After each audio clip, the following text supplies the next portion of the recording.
This story is about a guy named Chung Yan, an underpaid engineer who died from the stress of his workload and finds himself reincarnated into the body of a prince. In this new world, witches exist with supernatural powers, and Chung Yan plans to use his engineering skills and the witches' powers to advance in this primitive society. His new life begins abruptly when he hears someone calling him to wake up. As he opens his eyes, he discovers himself seated on a chair, bewildered by his unfamiliar surroundings. He looks around and sees these oddly dressed ladies. When he looks in front, he sees an entire town gathered around what looks like an execution platform. Naturally, the poor guy's mind is blown by this bizarre scene. I mean, just a while ago, he was probably crunching numbers or drafting some blueprints, not dodging beheadings. Suddenly, a bald guy addresses him as Prince, and reminds him that the time for the execution has arrived and he has to announce his ruling soon.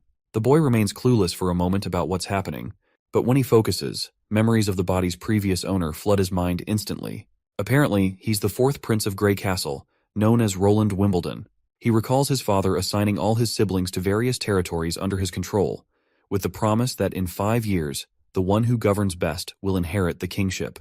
But the boy faces a big problem. He's just an ordinary guy, while his siblings are a formidable bunch, giving them an edge in this competition. The first prince has exceptional martial skills. The second excels in finance. The third princess commands a strong following, and the fifth princess is highly intelligent. Meanwhile, Roland, as the fourth prince, seems to be only a waste of oxygen thus far, with no notable talents. To make matters worse, he's been assigned to a desolate border town, God-forsaken city, where streets are filled with filth and neglect. Here, he must interact with the locals and somehow turn this dismal place into a thriving territory. While feeling sorry for his situation, the old man reminds him once again to make his announcement quickly. That's when the boy realizes he has a witch to execute today. The crowd is restless, eager to witness the demise of this alleged witch, whom they believe to be a spawn of the devil and wholly deserving of death. The boy is shocked by the bullcrap spewed by these ragtag individuals and deeply disappointed by their uncivilized behavior, which infuriates him. In frustration, he flings the paper from the old man's hands away and with an annoyed expression, orders everyone to release the witch immediately. The crowd goes quiet, clearly unhappy with the prince's sudden decision. After seeing the public reaction, he lets out a tired sigh, saying he's beat and suggests they move the trial to another day. The old man tries to talk him around. Chief Knight Carter Lannis steps forward, urging him to think it over. He insists they must execute the witch right away to prevent other witches from trying to save her. The prince can't help but chuckle at the sight of this tough knight, built like a bull, looking so scared of witches. Our hero then starts to head down, casually pointing out that if more witches showed up, they could squash them all in one go. The knight has no clue how to handle this, and the scene shifts to the fourth prince's residence in Bordertown South Castle. Outside, the grumpy knight stands while our hero slams the door in his face. The prince lets out a sigh at first, but then suddenly freaks out because he hasn't dealt with this many people in his entire life. Even after his meaningless death, he's not complaining, because he is grateful for this second shot in life, and he's dead set on fully stepping into Prince Roland's shoes and getting to the bottom of things with the witch. The scene then shifts to the dungeon in the border town, where he's about to meet this witch despite all the warnings from his knights about the potential dangers ahead. The boy just laughs it off, poking fun at his chief knight for being scared like a coward of a little girl. But the knight nervously insists that witches are minions of the devil. Unfazed, our hero keeps on walking until he finally comes face to face with the supposed witch. The witch stands up and steps forward, and our hero starts to blush a bit at the sight of her beauty. But his noisy knight immediately butts in, telling the prince to back off from the witch. Our hero just casually puts a reassuring hand on the knight's shoulder and steps forward again, asking the girl her name. Once again, the annoying loudmouth interrupts before they can even exchange pleasantries. Finally fed up with the knight's constant yammering, our hero gives the shiny armored guy a gentle bonk on the head out of frustration and tells him to stay the heck away while he's talking. Turning back to the girl, our hero asks if she's cool with sharing her name. She decides to spill the beans. Turns out her old man was working in the mines when a cave-in trapped him. Some greedy miner tried to loot his stuff in the chaos. She rallied the neighbors to help free her dad, but her uncle had to throw down with that Baldy McShine. Just as he was about to finish her uncle off, she intervened. She extended her hand and unintentionally did something she never wanted to do. The man burned to crisp, leaving nothing but ashes. This was the day her neighbors labeled her the evil witch, even though she begged them not to spill her secret about witchcraft. And the worst part of this sob story is that her own dad ratted her out. Then this same old consultant guy shows up and suggests our hero just roast the lady before she pulls anything sketchy. But my guy tells him to chill because he's curious to see this witchcraft in action. The lady's baffled that someone actually wants her to unleash her powers, but our hero's all cool about it, pushing her to just go for it. She reminds him that her powers are blocked by this locket around her neck, and asks if he's really up for her taking it off, warning him she might cause chaos. But then he grabs the locket chain, breaks it, and tosses the locket away like it's nothing.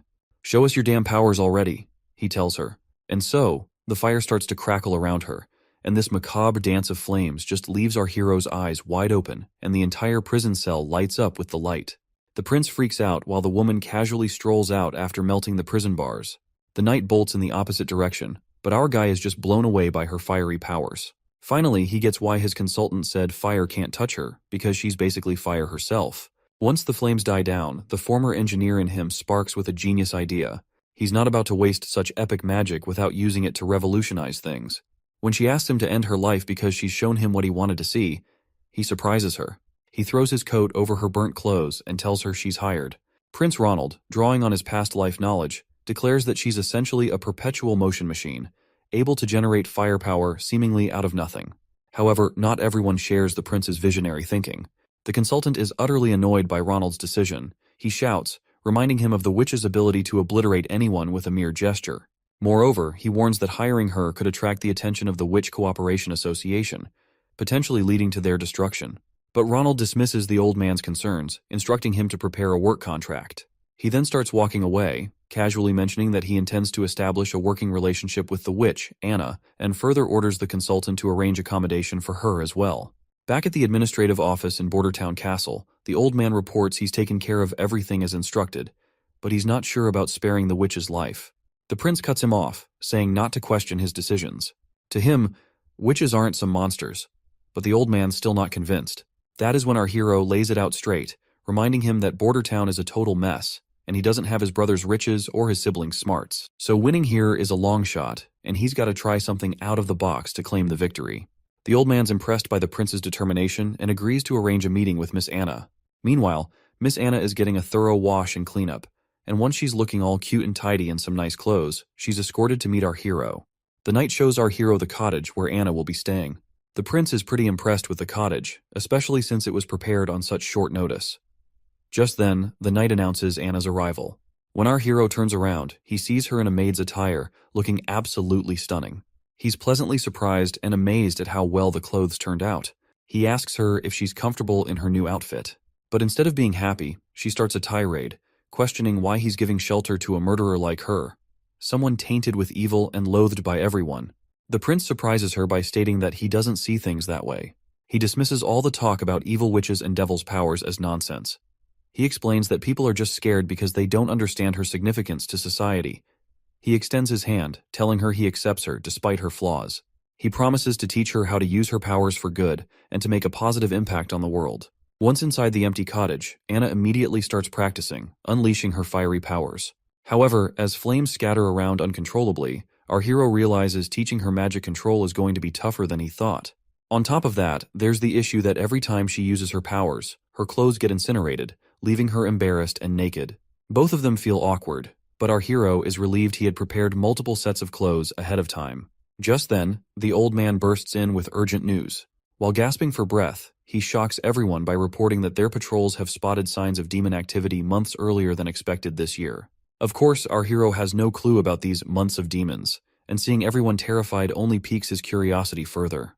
The old man reveals to the clueless prince that every winter, after the first snowfall and when the sun sets, the gates of hell open in the Dragonspine Mountains. Bordertown isn't defensible, so everyone must flee to Longsong Fortress. However, the old man reassures him that his safety is their top priority. Curious, the boy asks if the old man has seen these gates of hell himself. The old man replies no, explaining that it's impossible for them to see such things. The Dragonspine Mountains are not only impassable, but also emit a foul miasma that affects anyone who gets too close, unless they've already fallen into the devil's grasp, meaning only witches can explore the area and see the gates of hell. The prince then wonders if the old man has ever encountered demons. Once again, the answer is no. It's his first time in the central region of Grey Castle, and hardly anyone's ever come face to face with a real demon. Looks like it makes sense to our hero why this place doesn't thrive with a bustling economy, because people always get evacuated at the end of every year. The boy then raises a valid point, which is that if Longsong Fortress can fend off the demons, it means they're not invincible. So keeping that in mind, he is itching to throw down with these demons by himself. The old man is terrified by this plan and explains that Longsong Fortress has massive walls and Duke Rayon's elite troops stationed there. They're formidable, and Border Town is located in the North Slope Mountains, which serve as an early warning system for Longsong Fortress about impending threats. But our hero remains resolute and instructs the old man to gather local soldiers who have experience fighting demons. In the bright day under this gazebo, we see our duo having afternoon snacks, and while they are at it, the prince requests her to tell him something about months of demons. The lady immediately complies. Her tone gets somber as she describes the hellish experience of the months of demons. Unlike big shots like our hero, commoners here deal with this nightmare every single year. She explains that her father, a miner like many others in town, struggles daily to survive. When the months of demons begin, the people of Border Town send their year's mining production to Longsong Fortress in exchange for next year's rations and some gold royals. During this time, everyone takes shelter at Longsong Fortress until winter passes. One year, the months of demons lasted a brutal 4 months straight. City officials at Longsong Fortress said the ore they produced in autumn could only buy 3 months' worth of food. The 4th month's supply had to wait for new ore. But the months of demons lasted another extra month, which trapped the people inside the fortress. And to top it off, the grub from Longsong was divided between people equally, leading to the strong bullying the weak. The prince gets ticked off hearing her sad story, and he straight up tells the lady that no one's gonna suffer through those months of demons again. Leaving the gazebo, our hero asks to meet with the consultant to check on progress. The scene shifts to the Border Town Administrative Office, where Consultant Baroff has brought 3 folks. 2 are soldiers, big shots in charge of the Border Town Patrol and lighting the beacon every year. The 3rd is a hunter who claims he's faced demons before, even bagging one himself. At first, one of the scared soldiers stumbles through his words in front of the prince, muttering gibberish that makes no sense. The prince then nudges the other soldier to speak up. The other one then explains that the demons used to be regular critters in the forest, but the evil miasma turned them into savage beasts. They're tough, but still killable. Once the months of demons wrap up, Longsong Fortress sends out cavalry to mop up any stragglers in the area. That's when the hunter slams his fist on the ground like he's showing off, boasting that those monsters are as easy as slicing cucumbers with his sword, and he's taken down 2 already. The big guy then drops to his knees before our prince. The consultant introduces the hunter as Iron Axe, saying there's gossip he's so tall because of his giant monster blood in his veins from the Mojin clan. Our hero asks him straight up if his stories are true. Iron Axe nods confidently, saying he's already killed a demonic boar and a wolf type. Iron Axe explains how hunters categorize demons. As the guard mentioned, these critters started out as regular animals but went berserk after they got a taste of hell miasma, and which is why they're such a pain. The wolf type is sneaky and lightning fast, and the wild boar has a tough back which is so thick that even crossbows struggle to pierce it. The prince quickly realizes that these demons are essentially animals, but with enhanced traits. The hunter agrees, saying they don't pose much of a threat. However, he gets serious when discussing hybrid types, calling them the true spawn of the devil. He explains that these monsters are horrifying creations that only hell could concoct. Describing one hybrid, the hunter mentions it had the body and legs of a rugged beast, but also sported huge wings for short-distance flight. What's more, its senses were keen, always pinpointing its prey no matter how well hidden. The hunter barely survived by diving into the Redwater River before losing consciousness. It seems our hero can handle the regular monsters with big walls, but he's stumped on how to deal with those that can fly. He then asks his knight if those hybrid demon types are supposed to be rare, and the knight nods firmly, saying during any months of demons, you'll usually get 2 or 3 of those bad boys popping up.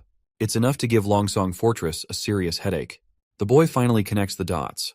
With a bang on the table, he announces he's staying put in Border Town for the winter. Everyone's jaws drop at his decision, and the knight scrambles to convince him they're outnumbered by monsters. Our hero fires back, suggesting they build a wall from the foot of North Slope Mountain to the Redwater River. But the knight ain't buying it, and waves it off as a pipe dream, saying it'd take them a lifetime to build such a wall. My guy leans back, telling the knight to chill. He promises if he can't get the wall up fast, he'll retreat like everyone else, because he is not about to throw his life away in this place either. The riled-up knight finally calms down, pleading his loyalty to save our hero at any costs. At the bustling gray castle port of Clearwater, we catch a glimpse of the 3rd princess. She remarks on the chilly ocean breeze, signaling winter's approach, then turns to her knight, Rayon, asking about the return of their black sail fleet. He assures her they should be back at port in 3 days if all goes well. The princess notes this is their last expedition of the year and hopes it brings some nice surprises. Back in the palace, the knight wonders how she was already geared up for the throne competition her father sprung on them. She admits she didn't see it coming, but she figures it's all about paving the way for the king's favorite son to take the throne. Still, She laughs it off, saying being good at running things doesn't automatically mean the second son will win. She tells her knight to dig deeper and understand why she's sending out the Black Sail Fleet on this big expedition. After mulling it over, the knight realizes her fleet isn't just about making money, it's about gaining serious influence and power. Since launching the Black Sail plan, she's rounded up skilled sailors, tough fighters, and key allies to back her play. This is Garcia Wimbledon, the third princess of Grey Castle. She is using smarts and strategy to secure her shot at the throne. The princess then asks about how their plot to off the fourth prince went down. The knight sighs and says there's been no word from the border, meaning their poison plan probably flopped and the spies they sent to do the job are missing in action. She figures her little bro must have wasted no time offing those spies once they got caught. Looks like the poison actually did its job and killed the fourth prince, but our hero just happened to swap into his body, which is why they think their poison plan tanked. She's now planning to kill the hero once he seeks refuge in Longsong Fortress, and tells her knight to sit tight until then. She also snarks that since the poison didn't do squat, it means that Snake Enbies, who sold them that stuff, was lying about it being colorless and tasteless. And as punishment for deceiving the third princess, she suggests her knight to hang that liar immediately. It's quite funny how she's about to drop the hammer on their reliable poison guy, even though the fourth prince really did kick the bucket from that poison. The next scene shows us Anna setting in the landscape of greenery, and there we meet her teacher Carl, who asks her what she is reading today. Is it poetry, or perhaps history of their church? The girl greets her teacher, and before she can say anything, her innocent image shatters before his eyes. He is left staring with wide eyes, and the next scene takes him to a rowdy crowd accusing his disciple of being a witch and the reincarnation of the devil. Seeing her hanging there, he slaps his hands over his face, jolting awake in his office. Once he's finally awake, he breathes heavily, haunted by the vision of Anna's hanging. He believes that if even a pure-hearted girl like Anna could be called evil, then those greedy administrative officials of Grey Castle must be true demons, born from the depths of hell. He angrily expresses that if they hadn't switched to lower-quality stones just to save a few hundred gold, the theater would never have collapsed, and those innocent victims would still be alive. In his eyes, those corrupt individuals are the ones who truly deserve to be hanged for their heinous acts and corruption. Sadly, this country didn't administer proper punishment to them. Instead, the blame fell unfairly on innocent stonemasons, resulting in harsh taxes, rampant inequality, little rule of law, and even labeling a curious and innocent girl as a demon and sending her cruelly to the gallows. He appeals to God for help in punishing these deserving evil people. Suddenly, there's a knock on the door, and when he opens it, he finds one of his young students, Nana, looking really worried and anxious. The little girl timidly asks if she's going to end up like Anna, hanged. The man quickly reassures her with a pat on the head, promising to protect her no matter what. He strolls through town, thoughts swirling about how the powerful have mistreated the innocent while he stood by. Determined to act this time, he vows not to let another girl suffer like Anna did. His attention is then drawn to a commotion at the town square. People are gathered around the quest board, where they're reading a notice posted by the fourth prince. It calls for workers for construction jobs in the border areas, gravel workers, stonemasons, and more. The notice details everything the applicants need to know. The teacher's eyes widen in shock as he sees the notice signed and stamped with our hero's name. That's when he remembers our hero, the fourth prince. He's heard rumors about the prince having all sorts of unique ideas and a personality that's totally different from everyone else. The prince also doesn't seem to be a big fan of the church, which gives the teacher a bit of hope. But right now, he's worried that supporting Anna, who is a witch, might get him labeled as a witch sympathizer and land him on the gallows as well. He's banking on the idea that if the prince hates the church enough, maybe he also hates their strict laws. That's the only way he sees to protect other girls from facing the church's severe punishments for being witches. We're back with our hero again, and his knight is questioning him about the dimensions of the wall he plans to build. Our hero says it'll be 15 feet tall and 6 feet wide, enough for 4 people to stand side by side on top. The knight then mentions they'll need to dig a trench as deep as a person is tall to stabilize such a massive structure. With the wall being 15 feet tall and 6 feet wide at the top, the base width will need to be doubled for stability. Even with 350 craftsmen working simultaneously on digging and building, they can only promise to finish before next year's months of demons. The prince curiously asks what the main challenge will be, which is taking such a long time. The knight explains that the real issue lies in laying the wall itself. They'll have to carefully select and polish each rock to ensure they fit together properly. Otherwise, the wall won't hold up well. The prince decides to move ahead with his knight's plan to dig the trench and build the wall at the same time. When it comes to laying the wall, he reassures his knight and reveals about Grey Castle's alchemy workshop producing a new thing called cement, which is bound to impress everyone. Naturally, the knight is all ears, because he has never heard of something known as cement in his entire life. In the next scene, we're outside the cement kiln room at Border Town, where we see both of them standing outside of the cottage. The prince explains to us that making cement is pretty straightforward because the raw materials are plentiful here. But the real trick lies in getting the calcination temperature just right. Sadly, he can't recall the exact temperature needed, and there's no way to measure it precisely in this world. Suddenly, the cottage door swings open, revealing Anna. Before the prince steps inside, our hero tells his knight to hang back. It's clear that the prince is using Anna's witch powers to create his cement, and she seems perfectly suited for the task. Before she heads out fully naked, our hero hands over his coat to her once more, and once she is out of the cottage, she eagerly expresses that she has done as her prince had asked of her. Inside, we find a heap of cement on the floor. The boy quickly checks the product to see if their experiment paid off, and decides to give it a try before producing at mass scale. Curiously, Anna asks where he plans to use the cement. The boy explains it can be used for building homes, bridges, roads, and more. He highlights how it will protect them from natural disasters like rain, heat, or snow that could otherwise damage their homes. He gives all the credit for the success of making the cement to Anna, recognizing her crucial role. Outside the cottage, they finally glue a few square boulders together with the cement, and both the knight and the girl are pleasantly surprised by the result. The knight can't help but marvel at this amazing discovery, while our hero inspects closely and is equally surprised that it feels much sturdier than what you would get from compacting ordinary dirt and mud together. The knight even tries to pry the boulders apart, but despite exerting all his force, he can't seem to budge them, let alone unstick them. The prince reminds his knight that he's been underestimating things because this stuff is better made than he originally thought. The knight is also amazed by this fascinating invention of sticky stuff that turns into solid rock in no time. He's pretty confident that with this, they could easily cover the entire border in 5 years. But our guy dismisses the need for such a grand project, saying even the tallest walls can't keep out enemies from within. Their first enemy is the fight against natural disasters to ensure their people don't end up homeless. He's determined to prove to the world that witches are humanity's most productive asset. From the next day in the cottage, the prince got down to mass-producing cement with the help of the workers who responded to the recruitment notice. They hustled to gather essential ingredients and supplies, giving Anna some well-deserved rest. Meanwhile, the prince kicked off the excavation for the city wall's foundation between the North Slope Mountain and the Redwater River. However, things didn't go as smoothly as expected. The knight was impressed that the prince personally visited the construction site and gave the workers a pep talk at the North Slope. He noted their dedication, but the prince grinned sheepishly, admitting that despite their efforts, all they managed to dig was a rough trench at the North Slope, a makeshift drainage ditch rather than the sturdy foundation needed for a city wall. Even though our hero used to geek out over mechanical blueprints, paired with his civil engineer buddy, they made quite the geeky duo. But now, tackling these civil project details is way beyond his expertise, and he's itching for a pro in the field to brainstorm ideas with. Interrupting his moment of contemplation, the consultant points out that a stonemason has responded to their recruitment notice, claiming to have been a member of the Grey Castle Mason Guild. The prince immediately recognizes the guild as a prominent organization in the country, though he's heard they were disbanded due to a construction accident. He then shrugs it off, pointing out that risks are always present in this line of work. He is eager to secure highly talented individuals, and instructs his consultant to bring the stonemason to see him.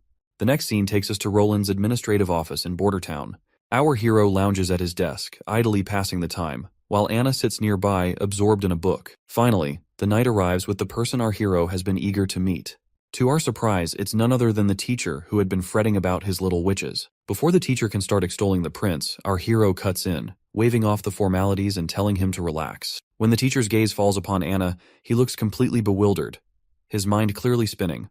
Meanwhile, both our hero and the knight are totally dumbfounded to see this unexpected meet and greet. Sensing potential trouble, the prince quickly directs the knight to block the door. The knight immediately follows the command, positioning himself at the entrance, ready to not let this threatening man go away. Our hero finds it hard to believe that a random craftsman could end up being a neighbor of Anna. But then, the teacher suddenly falls to his knees, pleading for forgiveness from Anna for not helping her in the times she needed him the most. That is when it becomes clear to the prince that this man poses no threat to her after all. Anna also recognizes her teacher immediately. The prince then instructs the man to stand and demands an explanation about his relationship with Anna. The man immediately pulls himself together and quickly apologizes for causing a scene. He then introduces himself as Carl Van Bate, a former member of the Mason Guild turned teacher in the border town. He reveals that Anna was once his student. Carl further points out that he doesn't really understand why our hero would spare Anna's life. Perhaps he wants her as his lover, but he isn't complaining since being beheaded is still better than being a prince's side chick. Carl is further relieved to see that our hero doesn't believe in witches being incarnations of the devil. After explaining everything thoroughly to the prince, The man further mentions that there's another talented girl like Anna, whom he would like our hero to also keep hidden here in the palace. The prince gladly gives this teacher the green light to bring her here, promising no harm will come to her if she truly is a witch. However, he can't simply take her away from her family, especially since they aren't directly threatening her at the moment. Our guy bursts into happiness inwardly, looking forward to meeting this next witch and discovering her formidable abilities, though outwardly he remains composed and calm. The prince clarifies that he didn't save the girl out of kindness, but because he needs her help. He doesn't believe in those nonsensical tales that portray witch powers as evil. Instead, he sees them as valuable gifts if handled wisely and used responsibly. So whether it's Anna, this other girl Nana, or any other witch, as long as they haven't committed actual crimes, he won't presume them guilty in any way. Once that's out of the way, our hero finally gets down to business and asks the man if he's ever helped build in Grey Castle Town. The man nods enthusiastically, saying he's had plenty of experience. The prince then lays out his plan to erect a wall between the foot of the North Slope Mountain and the Redwater River to keep those demonic critters at bay. From now on, this guy's in charge of the whole project. In the next scene, we're in Roland's Palace Gardens in Border Town, where Nana finally pays our hero a visit. She looks a bit nervous at first glance. When the little girl asks if she's really seeing Prince Roland Wimbledon, the prince grins and confirms it's him in the flesh. Nana lights up and introduces herself as Nana Pine. Without missing a beat, Nana dashes over to Anna and starts playing with her like they've been sisters forever. The prince wondering these girls are really young, and yet they are a talented bunch, so he is really looking forward to see what future have store in for them. The boy then turns to the little girl, reminding her that her teacher mentioned she's awakened as a witch. The girl asks if he's going to execute her, but the boy quickly says no, explaining that only criminals with a rap sheet end up facing the gallows or a beheading. The girl insists she's possessed by a devil, which her teacher also confirmed. Anna gives her a reassuring pat on the head, while our hero asks when she first noticed something was up. She explains it all started a week ago when she saw a bird with a busted leg. Feeling a strong urge to help, something like water blobs popped into her mind and surrounded the bird, and the bird's leg got healed instantly. After hearing her story, the prince tells his knight to go grab a chicken. As the knight heads off to find a healthy one, our hero wonders if her awakened powers might lean towards healing, which is nothing to scoff at. The prince then tells her that if she can save animals like that bird, it means she's actually a good person. The girl agrees, saying their teacher also told them that regular folks fear witches just because they can do things others can't. She insists she's never seen a devil and isn't connected to one either. Our hero believes her right away and gives her a gentle pat on the head, reminding her that the church and even their teacher were tricked by lies. Confused, the girl asks why anyone would lie. The boy explains it's not about good or bad, it's about people trying to make money by spreading fake stories. Once the chicken arrives, the little girl asks the prince to go easy on it. The boy agrees, but tells his knight to hold the chicken tight before giving it a quick whack on the head. The poor bird squawks in pain and flops to the ground. He then turns to the girl and urges her to heal the chicken pronto. She nods, saying she'll do her best. When she lays her hand on it, those watery blobs pop up again, and she gets to work right away. A few hours pass, and despite the boy's rough treatment, which leaves the chicken drained, he finally seems to understand Nana's power. She can fix up broken bits and mend fractures, though bringing a chicken back from the dead isn't in her playbook. Once the chicken has served its purpose, the boy tells his knight to take it to the kitchen, leaving the girl with tears in her eyes and a pout for how rough the prince was with the chicken. But he assures her it was necessary. Before long, a feast of delicious food appears before them. Nana seems to forget her chicken grievance as she eagerly eyes the cooked bird laid out before her. After their little feast, the little girl heads off, waving her hand one last time, and our hero waves back in response. Meanwhile, Anna is curious why our hero is not keeping her in the palace, knowing she's a witch too. He reminds her that she still has a family who doesn't know about her powers yet. But Anna worries it's only a matter of time before her parents find out and exile her. He agrees, but reassures her that as long as her abilities remain secret, she should cherish the time with her parents. He then asks if she misses her father. She sadly shakes her head with a no, but our hero can empathize with the loneliness she feels. To ease her mind, he promises that Nana will come daily to practice magic with her so she won't feel alone, and further vows to give both girls the ordinary life they desire. And he means every word. Back in the castle, our hero's been feeling kinda boring ever since Carl Van Bate took charge of the wall construction. He's taken to having a tea party every afternoon while teaching the girls how to work their magic. Every now and then, he checks on the city wall's progress at the foot of the North Slope Mountain, always impressed by how much better it's going than expected. But then, the consultant shows up with some not-so-great news. He points out that hiring all those craftsmen and laborers has been super expensive, and all that cash is coming straight out of our hero's pocket. At this rate, the steward's worried they won't have enough money left by spring. Our hero officially starts to panic, realizing that he is freaking screwed. A moment later, while he's brainstorming ideas to get out of this financial mess, the old man finds it strange how much the prince has changed lately, as if he's become a completely different person. Back in the day, this guy knew nothing but the pleasures of life, and the only reason this old man sticks with our hero is because the king has promised him the position of Minister of Finance once the throne competition is over. When he first rolled into Border Town, he wasn't planning on running the place, nor was he gunning for the throne. He let down all the nobles and dumped all the responsibilities on the old man's lap. But ever since he rescued that witch, the prince has done a complete 180. The prince is now handling things with more thought and dealing with stuff like it's his second nature. He even talks to the old man in this grown-up tone that's seriously creeping the old dude out, making him wonder if the prince got possessed by a devil or something. But the old man brushes it off, saying if the prince were really possessed, he wouldn't have casually snagged that godforsaken retribution locket. Cut to the scene back at the port in Border Town. Two nobles and this redhead guy, who looks like some ambassador, are shooting the breeze. The guy in glasses reminds the ambassador they last swung by a year ago and gripes that the town's still a desolate pile of rocks. The redhead pipes up, correcting him that it was just 6 months back. He mentions how every season Duke randomly sends someone new here. He remembers visiting last summer, when besides rocks, there were all kinds of fancy furs floating around. When he is about to spill something juicy, he decides to keep it under wraps for some reason, and instead, he focuses on Border Town's potential. He suggests that although it's currently just a fortress outpost, if they set up a solid defense line here, all the land between Border Town and the fortress could be put to good use. Suddenly, the guy in glasses freaks out, pointing out that the stockpile is empty and Border Town was supposed to have their ore ready today. Looks like these visitors are here to collect ore before the demon months hit, offering shelter for the Border Town in return. The ambassador sighs and decides to take the problem to our hero. They ride back on their horses. The guy with purple hair wonders if Border Town found a new trade partner, or already sold their ore to Willowtown or Fallen Dragon Ridge. He's pretty sure it's the fourth prince's doing, who is our hero by the way. The redhead thinks hard, pondering if the prince has already set up deals with towns further down on the Redwater River. If so, they've lost yet another bargaining chip. He worries that if they try the same monopoly play as before, they're not likely to succeed since the fourth prince already has other trade partners to take their ore to sell. Once they get to the castle, they're greeted with this incredible feast. The ambassador, not sure how to handle chopsticks, glances over at our hero and awkwardly tries to eat the same way, struggling to even pick up his food.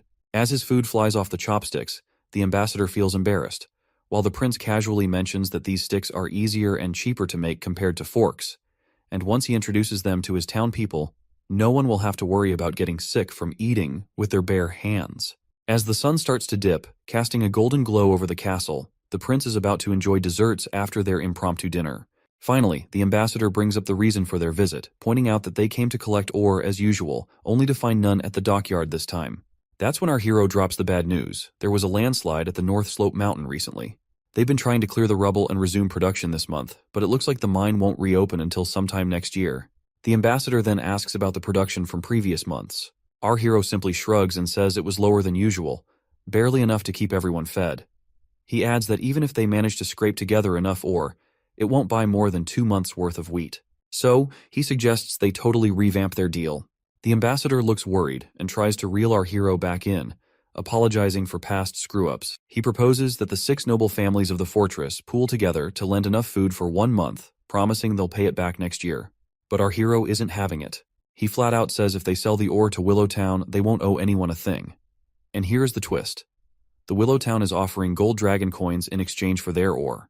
Plus, they're ready to trade wheat, cheese, bread, and honey, all at fair prices. Anything you can buy with gold dragons, they're happy to sell. Compared to dealing with Longsong Fortress, this new setup makes way more sense for the border town.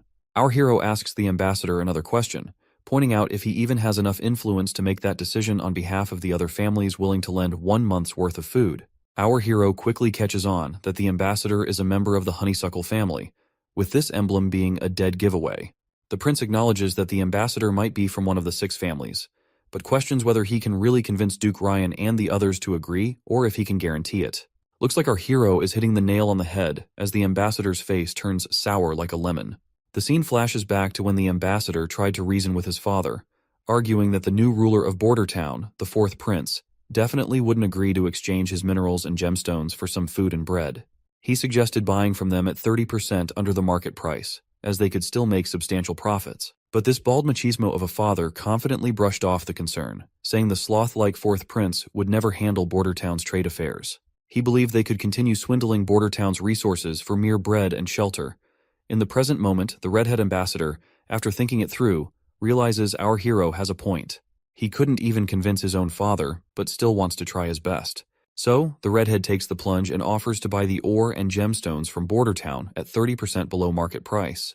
The ambassador is confident his offer must be higher than what Willowtown is proposing. He emphasizes that Willowtown is far away, making it difficult to seek shelter during the demon months, which is why Longsong Fortress is the best option for shelter. The ambassador starts to mention the bad roads leading to Willowtown, but stops himself mid-sentence. Curious, our hero urges him to finish his thought. The redhead points out the dangers that could easily spring up along that road. The ambassador realizes he may have inadvertently issued a threat to a prince and starts panicking internally. Our hero just chuckles, dispelling the redhead's confusion, and explains that he never intended to seek refuge in Willowtown in the first place. That bombshell catches the redhead off guard, and he really throws the ambassador for a loop by making it crystal clear he's not going anywhere, not to Longsong Fortress or anywhere else. The prince goes on to explain that Border Town isn't just going to be some outpost anymore. It's going to be a full-fledged part of Grey Castle Kingdom. He's pumped to show off the brand new city walls stretching all the way from the North Slope Mountains to the Redwater River. The redhead's jaw practically hits the floor, and he double-checks with our hero if he heard right. The boy nods firmly, stressing they're putting up this wall right here in Border Town to keep those demons at bay. The redhead's mind flashes back to some fancy banquet where nobles were roasting our prince for starting construction projects just as the demon months were rolling in.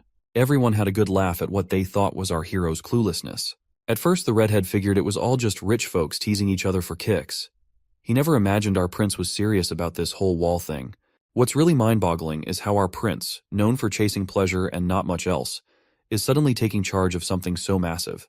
The redhead, freaking out a bit, assures our hero that once he's back at the fortress, he'll try to hash things out with the 6 noble families, hoping it'll all swing in our hero's favor.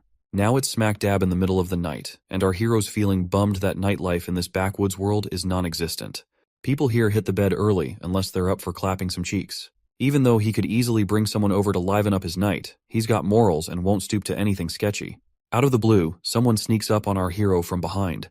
He spins around to find a woman in a robe singing his praises for handling the ambassador with brains, hinting the prince isn't all about the party life after all. Turns out she's an assassin, but our hero doesn't waste a second before trying to dash out of the room.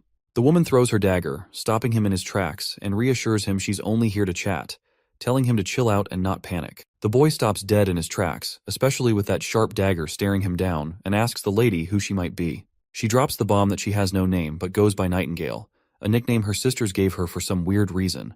She's surprisingly grateful for our hero's recent care towards witches. When the prince takes a closer look, he notices an emblem similar to the one the old man showed him, which belonged to the Witch Association.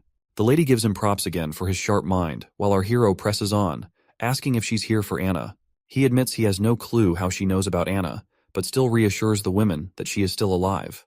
The lady nods, saying she already knows that much, and points out that even if she was killed, the Witch Association wouldn't appreciate meddling in politics by killing a prince just because a witch was killed. But she's quick to warn him not to underestimate them. The boy reassures her once again that Anna's doing well. The woman casually replies she already knows, and she's also aware of the other girl named Nana. Then she gives him the creeps by casually dropping that she's been spying on him for the past 2 weeks, keeping tabs on his every move, which really gets under our hero's skin. Because let's face it, this idiot did not have a single clue if he is being spied on. She gestures for our hero to come closer, assuring him she has no intention of harming him. Reluctantly, the boy sits before her, sensing no ill intentions. But then the woman gets uncomfortably close. Noting he's different because he shows no fear towards her or any other witches, she inches even closer. The prince steps back, half-jokingly telling her to keep it PG, not wanting YouTube to slap age restrictions on the video.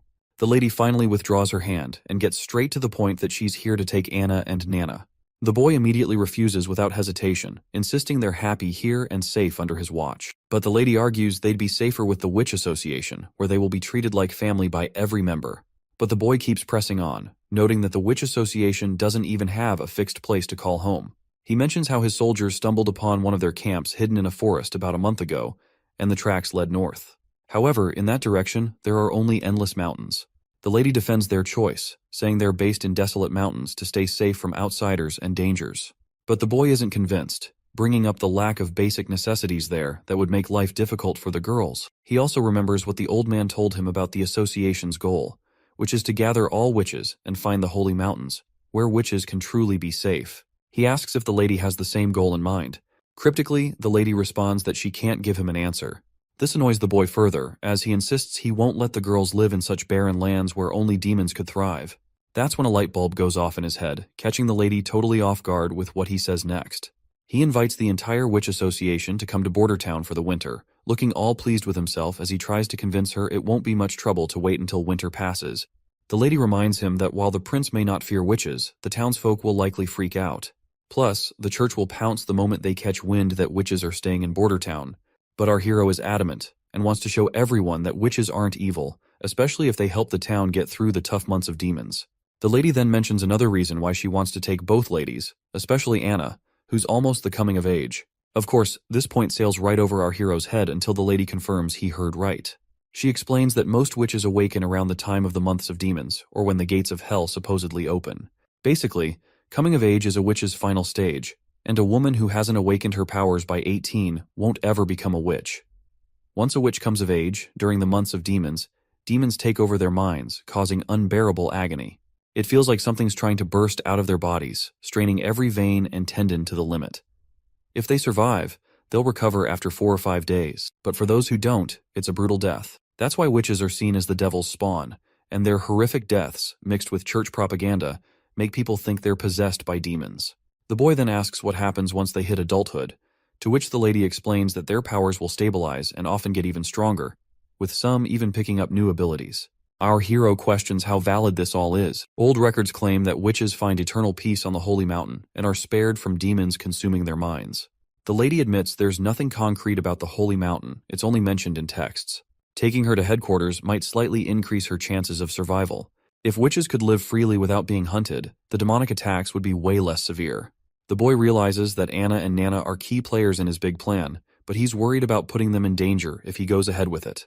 He quickly agrees to let the lady take Anna if she's up for it. As for Nana, he decides to wait until tomorrow to talk to her about it. The witch is delighted to hear our hero's wise decision, but when he summons Anna and asks her about it, she immediately declines, saying she's not going anywhere.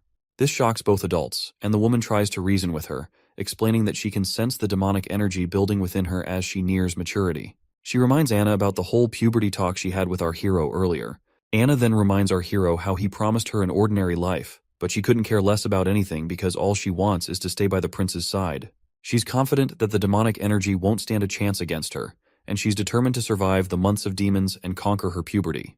The woman sighs and decides to give up on convincing Anna, but she makes it clear she'll stick around to watch over her until she experiences her maturity.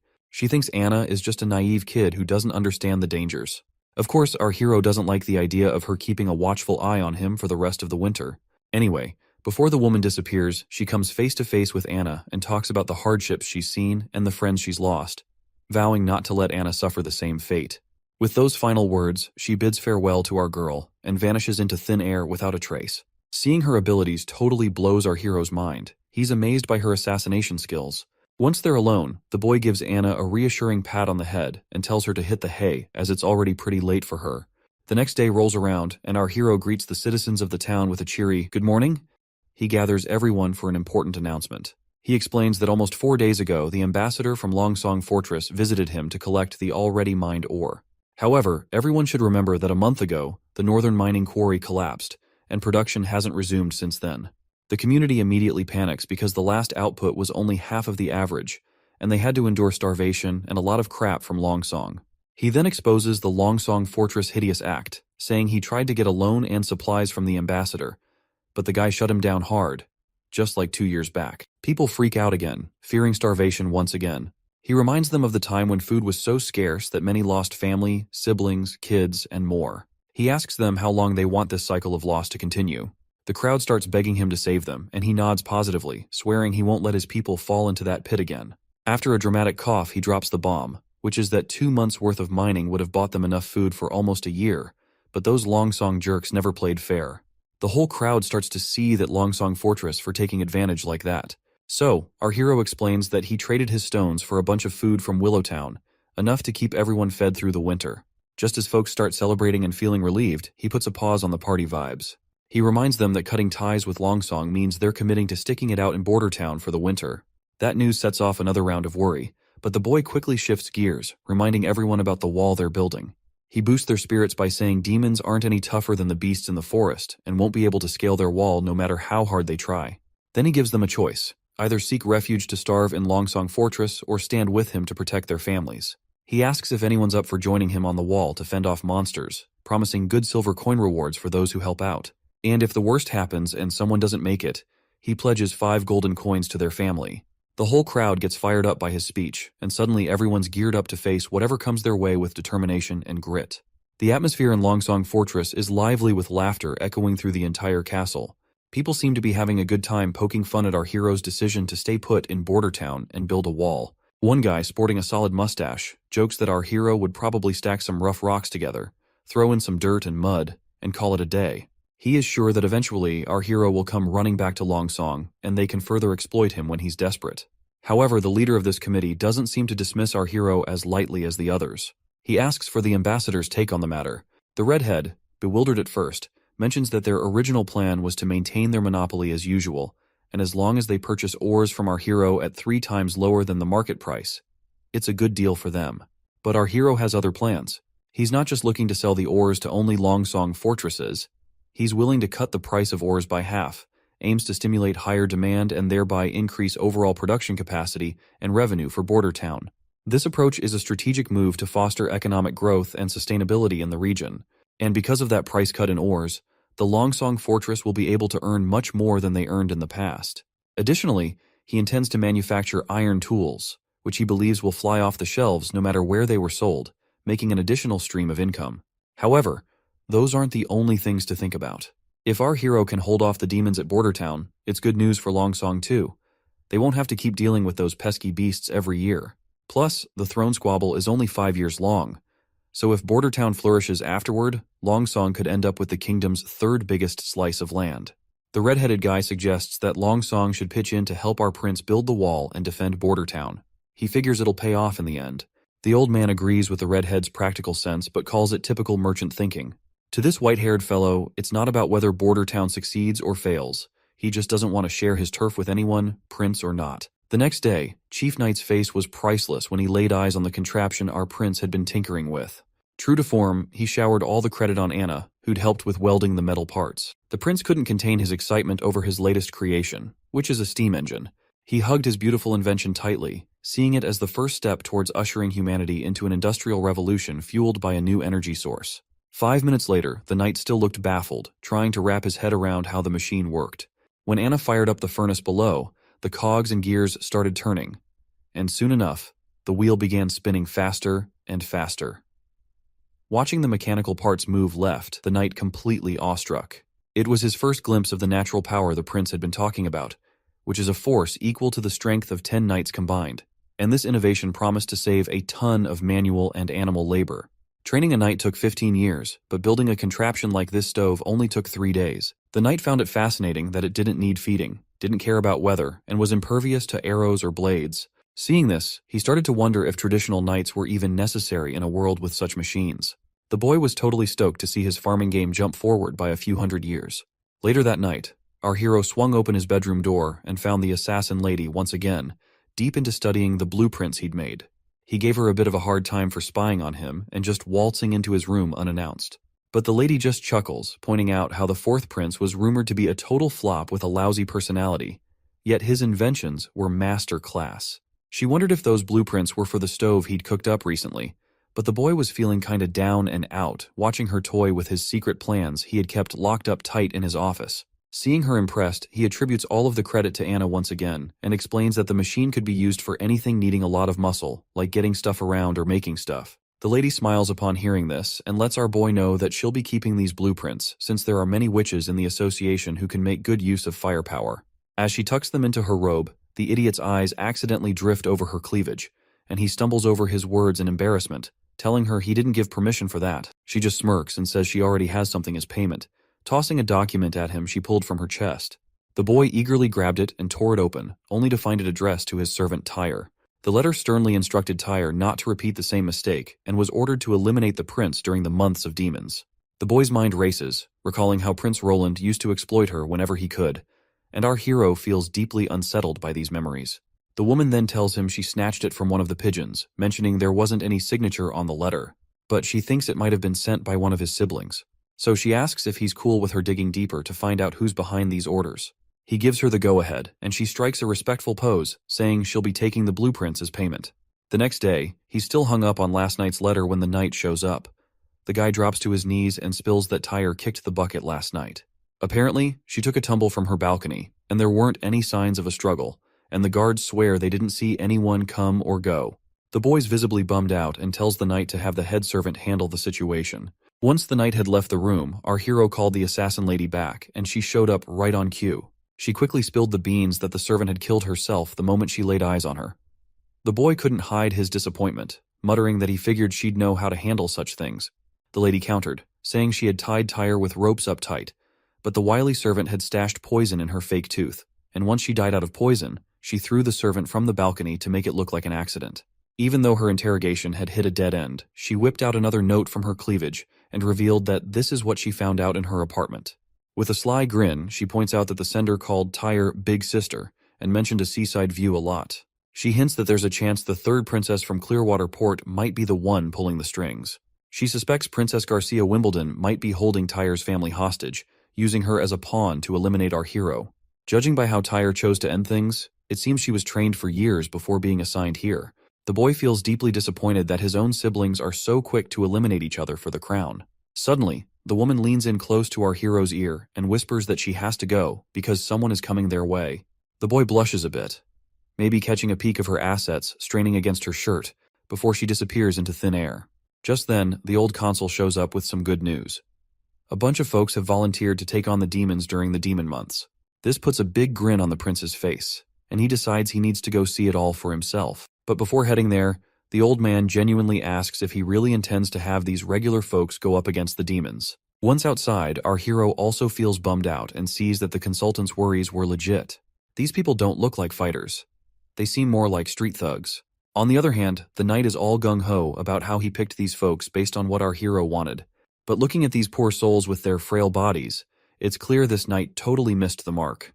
The prince just facepalms himself, and it seems like our hero expected a lot from people who barely scrape by. Even the consultant suggests considering other recruits instead of these commoners. But our hero seems dead set on using them anyway, as if he has cracked the code already. Our hero believes that it's all about people power when it comes to building a strong army, whether they're wielding medieval swords or modern tech. The knight suggests starting sword training tomorrow, but our hero waves it off. Instead, he tells the knight to group them up, then hits the jogging trail. He also tells him to bring that iron axe hunter from earlier in tow, and suggests the knight to sit tight and enjoy the show. By noon, the hunters joined our hero's cause. But the knight's not exactly thrilled with this new training approach. Coming from a family steeped in warrior tradition, he doesn't get why these folks are getting rewarded with eggs just for standing around all morning, especially since eggs are pricey as hell. Once again, our hero tells him to chill and enjoy the show. Like, he already knows you can't whip up a top-notch army in a few medieval months, and he is not after muscle-bound brutes who can tear enemies apart with their bare hands. All he wants is disciplined soldiers. To get results fast, he's using military techniques he learned back in college. He's seen how quickly people can unify under this method, and he is betting these folks will follow suit. After a while, the carriages show up and folks eagerly line up for their eggs. People still can't quite wrap their heads around the idea of eggs as rewards. The knight clangs his plate loudly to get everyone's attention and orders them to form 4 lines. He lays down the law that food will be handed out in order, and stragglers would wait till the end. There's a mix of nerves and compliance as everyone queues up. Meanwhile, the knight is still puzzled why the prince is bothering to teach these kinds of basic things to these people. Suddenly, the crowd erupts into murmurs and talks, chanting Iron Axe, who seems to have quite the reputation around these parts. The prince declares a break after lunch, followed by a visit to the guard barracks in town. Iron Axe is appointed as their captain, tasked with teaching everyone how to set up tents. As soon as our hero finishes speaking, there's a buzz of gossip about the prince putting someone like Iron Axe in charge of their platoon. To calm everyone down, he reminds them that Iron Axe isn't local, just like the witches that do not belong to Grey Castle. Our hero stresses that in Border Town, everyone's treated equally, no matter where they're from. As long as they're not criminals, they're welcome here. The prince unrolls a ridiculously long sheet, longer than your average grocery list, and tells the chief knight to pay more attention to these rules than to who gets to be captain. He stresses that everyone needs to memorize and stick to these rules if they want their usual egg during meals. The chief knight scratches his head at the idea of visiting Teacher Carl after dinner, wondering aloud how reading and writing will help fight demons. But the prince brushes off his concerns and says a well-educated army is always more effective. According to him, history has proven this point many times. Next up, we're at City Hall in Bordertown. There we see our hero stagger out of his room, still half asleep. Suddenly, Nightingale pops up out of nowhere and teases him about his newfound habit of sleeping a lot lately. It seems she has also helped herself by eating some of our hero's breakfast. Of course, the boy does not seem to be really happy to see her eating his breakfast and coming inside without his permission. He then starts wondering aloud if she was never taught to be more subtle around royalty. As he takes his seat, the lady adopts a respectful posture and asks if she's being polite enough. Then she casually mentions she knows the prince isn't into all that fancy, unnecessary politeness. The boy finds himself startled to see that she seems to know what he exactly prefers. He sighs and tells her to just eat the whole breakfast so he can at least ask for another serving. She dives into the food while the prince starts flipping through his new blueprints. The lady then curiously asks why he's been ordering so much ice-ons lately, because it's already dead of the winter, and if our hero wants to make his whiskey cool, he can simply put his drink outside. Seeing his wide-open order book, Prince Ronald realizes that she must have seen everything he has been ordering lately. So, he spills the beans that he's trying to make cheese, and to do that, he needs things to stay below freezing. While the girl praises our hero for his clever ideas, inside our hero's mind, we discover he just fed her a lie about making cheese, because he is making something even more confidential, which he does not want to disclose to her, because he doesn't fully trust her like he does with Anna and Nana. He wants to gather more intel about her before revealing his true secrets. He is apparently focused on developing guns, which are easier to make than steam engines. He fears that if anyone discovers his methods, it could seriously derail his ambitious plans. Also, the ice-ons he ordered is basically known as saltpeter, a substance wealthy folks use to cool drinks in summer. And this name, ice-ons, is just a fancy name given by the nobles. But what's crucial is that saltpeter is a key ingredient in making gunpowder, adding another layer of secrecy to his activities. The boy then changes the conversation by asking if witches train assassins as well, aside from searching for the Holy Mountain. The lady mentions that they're a group of oddballs who came together because of their dream of finding the Holy Mountain, and she only joined the Witch Cooperation Association about 2 years ago. Hearing this, the boy asks if she worked for someone else before joining the association, and wonders if there are people who accept witches. Putting down her plate, the lady laughs at the idea, calling it ridiculous. Sadly, she reveals that if her previous owner had known she had become a witch, he wouldn't have let her through the front door. Furthermore, she admits that if she hadn't been useful to him later on, he would have disposed of her quietly and quickly. The boy becomes more curious and demands further explanation about her past, but the lady decides to stay silent, promising a detailed account when the time is right. She also reassures him not to sweat it, mentioning she's been free for the last 5 years and has no plans to be anyone's pawn. The boy stays quiet, looking kinda down, and 5 days breeze by since that chat. Out in the courtyard, we see our hero has finally finished his first gun after tackling loads of production hiccups, and he is thrilled to keep this beauty all to himself. One big reason he's been working on steam engines was to churn out guns in bulk. So, he had to nail a prototype first before ramping up production. But at this rate, he worries he'll only crank out 4 of these bad boys by the month of demons. Meanwhile, the knight's scratching his head over how these supposed muskets will help in fighting demons. The boy just tells him to round up the village's top hunters and form a killer squad to wield these weapons. But the prince finds himself completely creeped out when the knight suggests using patrol guards instead of hunters. Well, looking back at those soldiers, it seems our hero's reluctance to entrust these guns to these puny frail patrol guards is indeed justifiable. In the dark tunnels beneath Roland Castle, a few soldiers are marching through the tunnels. Suddenly, one of them leaps into the air and attacks another soldier. The scar-faced soldier tells this thin mustache to surrender or face the same fate as his friend Greymut. As the thin mustache soldier recalls his fallen friend, he becomes even more riled up, vowing never to let these hooligans set foot in the castle. With a surge of strength, he flings the scar-faced man back, causing his sword to fly off. Thin Mustache then readies his own sword and thrusts it into the left shoulder of Scarface, declaring that, "This is for Greymut." As he bleeds, Scarface scoffs, amazed that an ordinary guard patrol like the Thin Mustache soldier could hurt him. The Thin Mustache gets annoyed upon hearing this, and makes it abundantly clear that while Scarface was wasting time gambling and sleeping in pubs, he and his friends were training every day to protect their hometown. He swears he won't let Longsong and his partners disrupt their village's peace. As the Thin Mustache leaps to finish off his opponent, another cocky guy joins the fray and stabs him right in the chest. The poor guy writhes in pain from the dagger wound and collapses to the ground. Meanwhile, the other intruders stand over him confidently. Surprisingly, the Thin Mustache manages to pull the dagger out of his chest, despite the agony, and in a swift move, he throws it toward a nearby torch. The dagger shatters the torch, extinguishing the flame and plunging the area into darkness. Up in the castle's food storage, the thin mustache hides himself in one of the bins.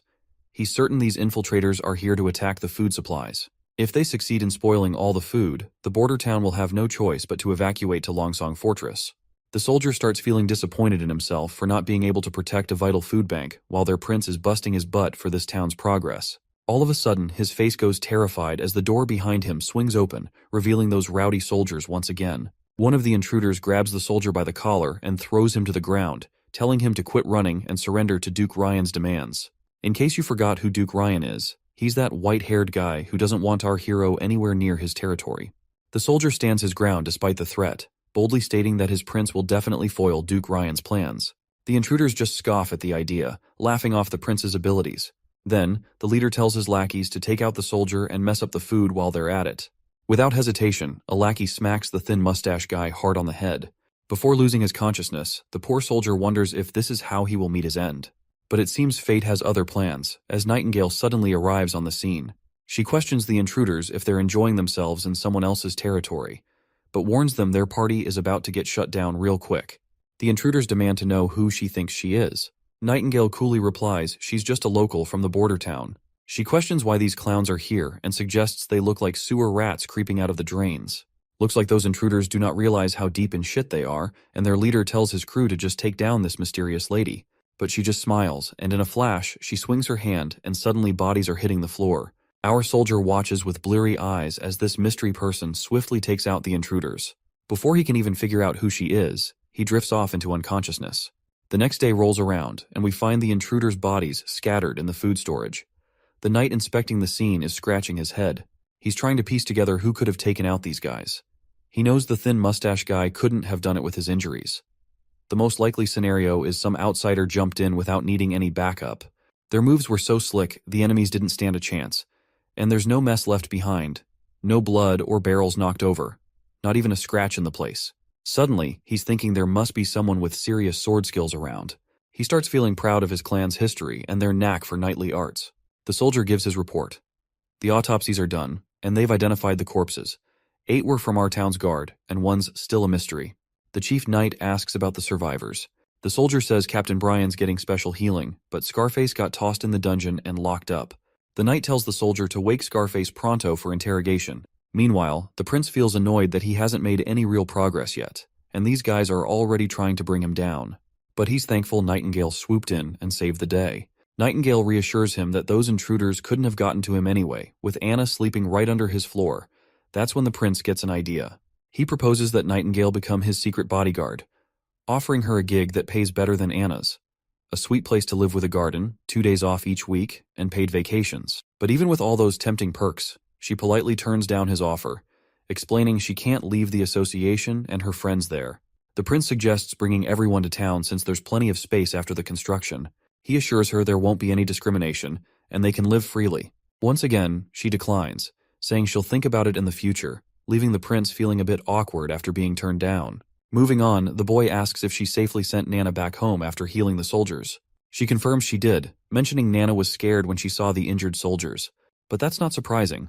Given her experience is mostly patching up chickens, healing a person covered in wounds was understandably terrifying for her. Returning to the conversation, the boy asks her if she has figured out which of his siblings might be behind this infiltration. The lady points out that this time it wasn't one of his siblings behind the infiltration. The culprits bribed the patrol guards of the border town. Their plan was so sloppy they left 2 witnesses alive who didn't even have the guts to kill themselves before getting caught. She assures him they'll figure it out soon, since the chief knight is already grilling one of the infiltrators. She also mentions these guys were surprisingly wimpy and tearful compared to the 3rd princess's infiltrator. While everything is peaceful outside the castle, we see our hero strolls alongside the chief knight, heading to visit the thin mustache soldier. When the soldier spots the prince in the room, he's totally thrown and jumps in his bed. The prince starts off by praising Brian for his guts and the fight he put up. But Brian gets emotional, saying it was his buddy who really stepped up, the true hero who sacrificed his life. But the prince reassures the soldier, saying his friend's funeral will give him the recognition he deserves for his bravery. As for Scarface, he's getting the full punishment. He's set to hang in 3 days, and the prince hopes Brian will be well enough to see it happen. Thin Mustache then mentions Scarface supposedly has noble blood, hinting it might stir up trouble with Longsong Fortress. The prince brushes it off, explaining Scarface might have noble lineage from the Elk family, but he's got no titles or land. Besides, he tried to burn down all of Bordertown's food, causing a huge mess that can't just be ignored. With reassurances that someone else will handle patrols, the prince tells Thin Mustache to rest up. In the coming month of demons, he promises to honor him as a brave knight of the prince. Next, we're up on the city wall where the new recruits are getting trained hard by Hunter Iron Axe. Iron Axe suddenly grabs everyone's attention, and they snap to attention because the prince is here for an inspection. But it seems our prince has no clue what he's supposed to say during this inspection. He awkwardly starts walking up to a random soldier and decides to ask about their daily routine. With a friendly smile, he asks the soldier how he feels about the training and if he's been eating well lately. The soldier looks really nervous in front of the prince, while our prince seems to be copying something he saw on TV once. Out of nowhere, the soldier drops down to his knees, leaving the prince totally puzzled and kinda weirded out, wondering if he's missed something. Meanwhile, the soldier's got tears in his eyes. Not just him, but everyone's really moved that the prince came to check on them personally. The boy reaches out and tells the soldier to get back on his feet. It looks like all those good meals our hero fed them have really perked up the soldiers. Then the prince reminds everyone they can speak up if they have suggestions or complaints, and promises to make sure everyone gets enough to eat. Out of the blue, that shy kid from earlier pipes up. He says there aren't enough soldiers in their civilian army, and with the way they're training, he's worried they won't stand a chance against the demons when they attack. Whispers and murmurs start buzzing around, everyone thinking the same thing, and wonders if the prince plans to hire mercenaries to fight off demons. But our hero cuts them off with a hand gesture, and with a big grin, he asks the soldier for his name. The soldier Vanner replies nervously. Our hero gives Vanner props for his sharp eye, and agrees that relying solely on a civilian army to defend the entire wall doesn't not make any sense. However, he points out that demons are just mutated animals and beasts, not as smart as humans, and Iron Axe has proven this by taking on those monsters directly. Iron Axe nods in agreement, saying those creatures are exactly as the prince described, but he admits hybrids are a whole different ballgame, posing a tougher challenge altogether. The prince comes up with this idea to strategically place fences, ditches, and hills to guide the dumb beasts into traps they set up. He figures it'll work since these creatures are pretty simple-minded. Iron Axe still seems worried about getting too close to these beasts. He says spears and bows won't cut it against them if push comes to shove. Our hero smirks and agrees, knowing traditional weapons won't do the trick. That's why he's cooked up these new weapons that are more dependable than a whole squad of armored knights. The crowd's buzzing to see these new toys. We're out on the testing grounds, and suddenly there's this massive explosion that rattles the whole place. Our hero's over the moon that his gunpowder invention worked like a charm, but the others are just freaking out. Iron Axe even mutters something about this explosion being God's wrath. The explosion blows a big hole in the ground and even takes out the test rabbits in the process. The prince tells everyone to get up close and examine everything to gather test data. Our hero is pumped that they can create such a powerful weapon just by mixing a bunch of elements in the right ratio. With everything wiped out by the blast, the hunter suggests they wouldn't have to worry about monsters if they had this bad boy doing its job. But the prince reminds them they won't have enough gunpowder before the month of demons. Still, he's excited they can work around it, relying mainly on guns and crossbows, while keeping the gunpowder as their trump cards. In the next scene, Nightingale paints how the world looks to her, just black and white, with no clear boundaries. She navigates through paths that defy normal limits by shifting her perspective. Up, down, left, and right aren't fixed. They collide, break away, or overlap. Moving along these ever-shifting lines gives her a bird's-eye view, letting her swing through anything. Other than the black and white, she can also see some other colors as well. For example, witches are the essence of magic, and she can sense the magic flowing and fading within their bodies. In this world, only witches hold something truly amazing, and Anna's magic stands out with its vibrant, rich colors. Suddenly, Anna calls her out, and Nightingale appears back in the real world. When Anna asks what Nightingale was doing here, Nightingale smoothly changes the subject, mentioning she brought some fish cakes. Anna's face lights up with delight at the sight of these treats, but Nightingale hesitates, saying she needs to wash her hands first. Instead of water, Anna just uses her fiery powers to cleanse her hands, which impresses the women big time. That is when it hits Nightingale that Anna is the only witch in their group with such incredible powers. This realization fills her with both dread and sadness, knowing that such strong abilities come with risks. With the month of demons approaching, she worries about Anna enduring unimaginable pain during her puberty.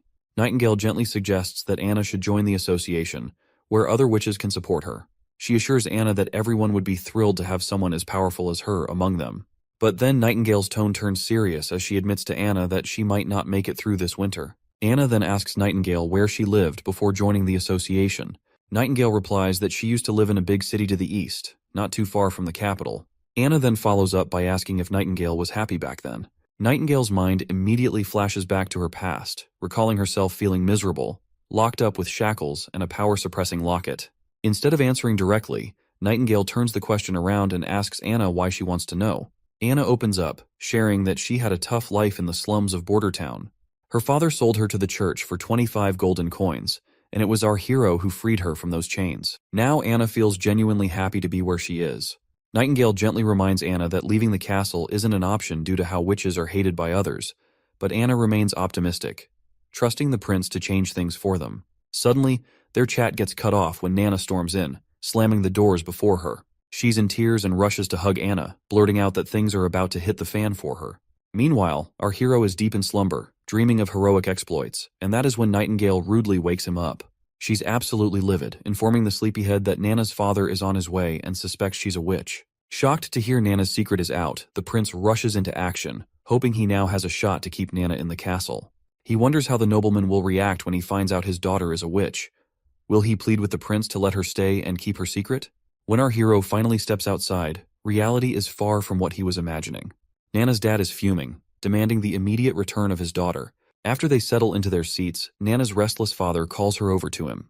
The little girl gets scared and asks if he's planning to sell her to the church. The man gets all chummy, saying the church would never take someone as clueless as her, so she better return back to her father. But our hero steps in, reminding him that his daughter is a witch. The man flat out refuses to believe it, and even when Nana herself confirms that she is a witch, the father gets really mad and suggests maybe Teacher Carl is just labeling another girl as a witch. That's when our hero gives Anna a nod, signaling her to show off her fiery magic powers. She does it right away, leaving the old man stunned to see witchcraft in action. Our hero tells him to calm down and assures him they can explain everything. Eventually, the father starts to understand that his daughter is just here to practice her witch powers after all.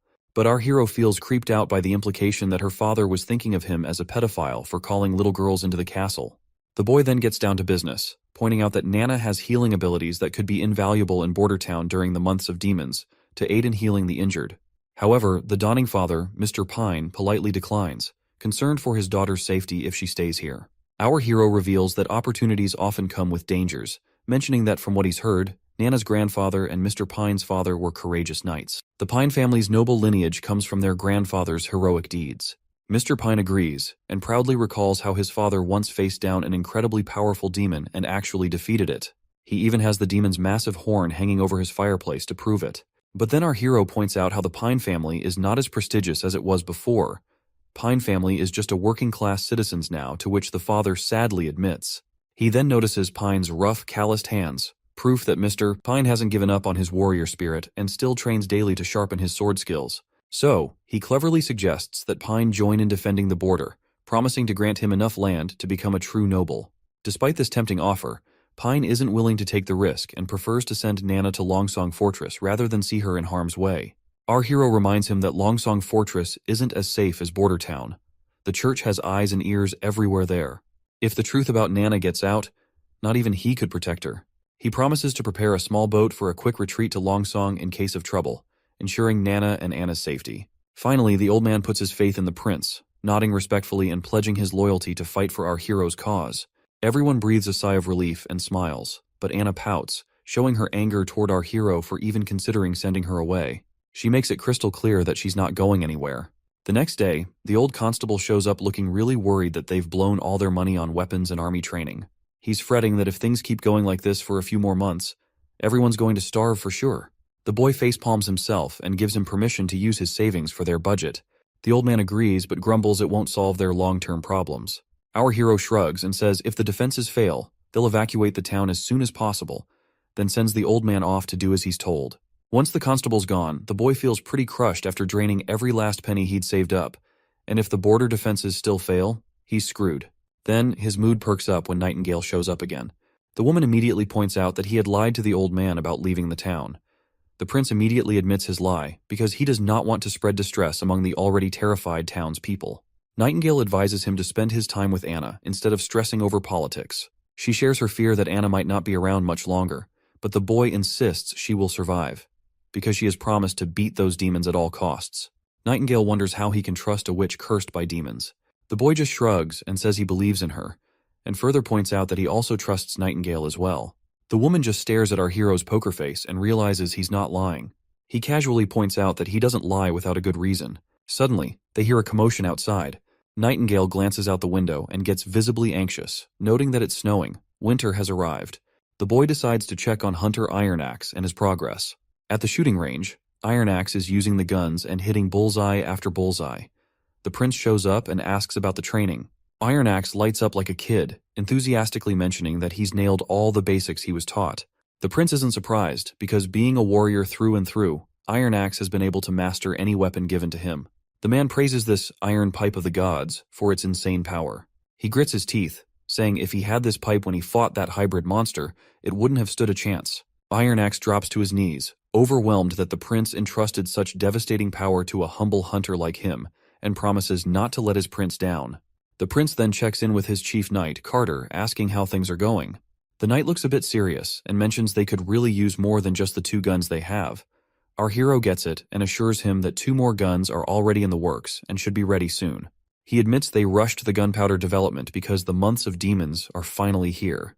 I'm starting to feel like this comic is turning into a manhwa version of Game of Thrones. Anyway, once he climbs up the city wall, the soldiers greet the prince right away. Seeing them bow their heads makes our hero feel sheepish, wishing he had taught them some proper military etiquette.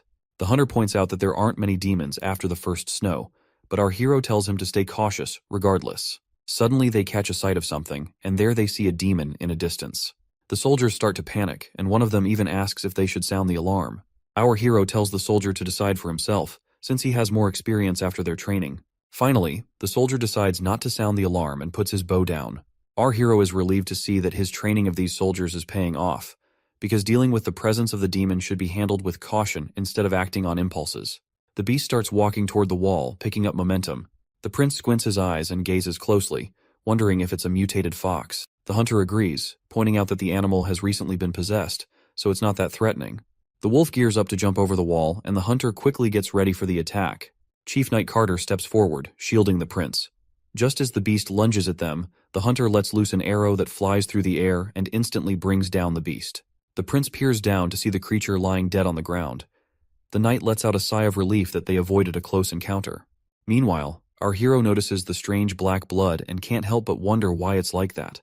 He's also puzzled about why witches can snap out of demonic influence, but these animals can't. Curiously, the boy asks if someone bitten by a demon could turn into a mindless ghoul. The hunter immediately dismisses the idea, saying there's no such thing as ghouls. Our hero breathes a sigh of relief, glad he won't have to deal with a zombie apocalypse. He then asks if the meat is edible.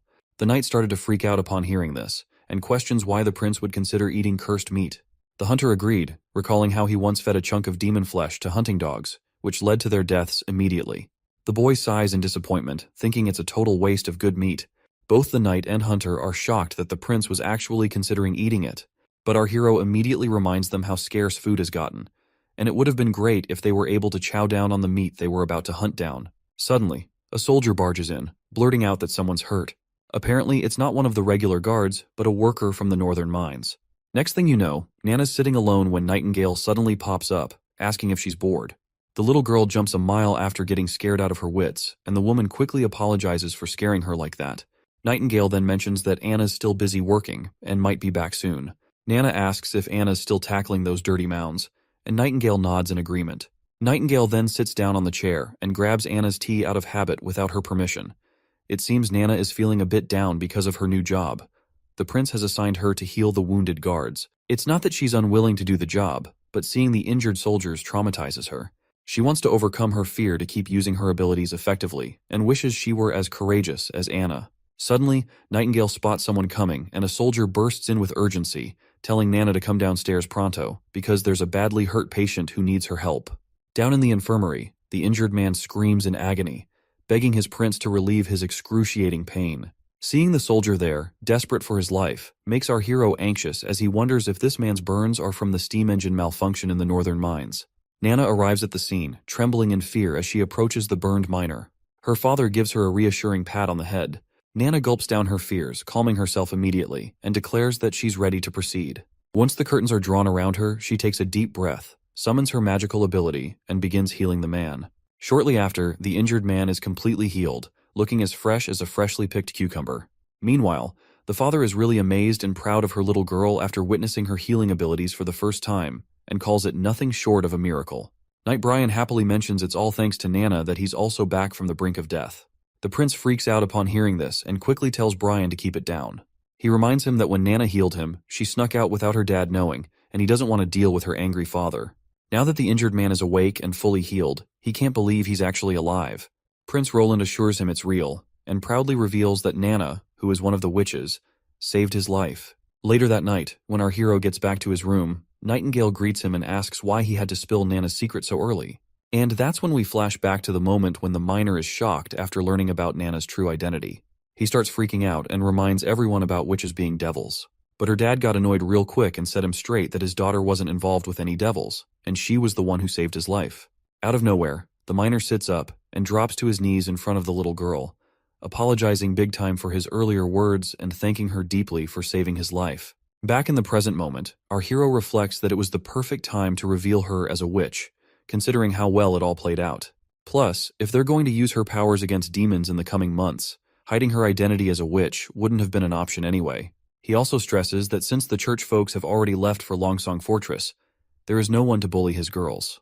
The lady asks him if he had already planned everything from the start. The boy immediately agrees, saying the snow has blocked the roads to the fortress and the seaports are under his control. The church has no means of learning what is going on in Border Town, let alone taking direct action against witches.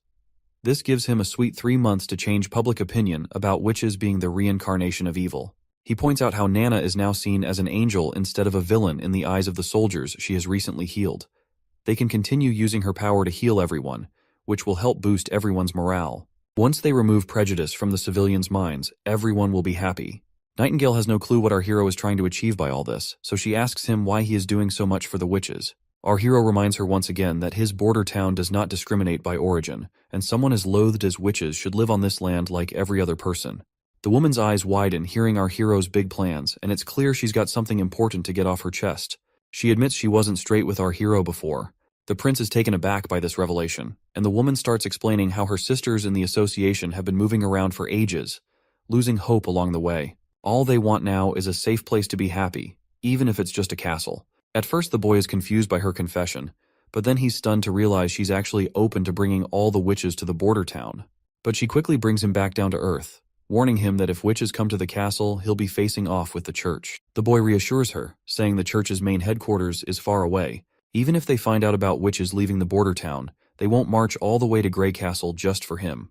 He's already plotting to gather enough influence to rival the church and create a world where witches can live alongside regular folks. He dreams of expanding that world to Grey Castle, or maybe even the whole kingdom. The next scene takes us to the capital of Grey Castle. There, soldiers on their horses are marching down the road when their captain suddenly yells for everyone to stop. This person looks really pumped as they finally return to the castle. The folks inside the castle light up the sky with fireworks, welcoming the man about to enter the city once again, Gerald Wimbledon, the first prince of Grey Castle. It's hilarious to see that these suckers have explosive material to make fireworks, even though it's been only a few chapters since our hero invented gunpowder in this primitive society. Anyway, the gates come down and Prince Gerald heads into the city with his crew. Once inside, he gets straight to the point and tells everyone he's here to claim what's rightfully his from his father.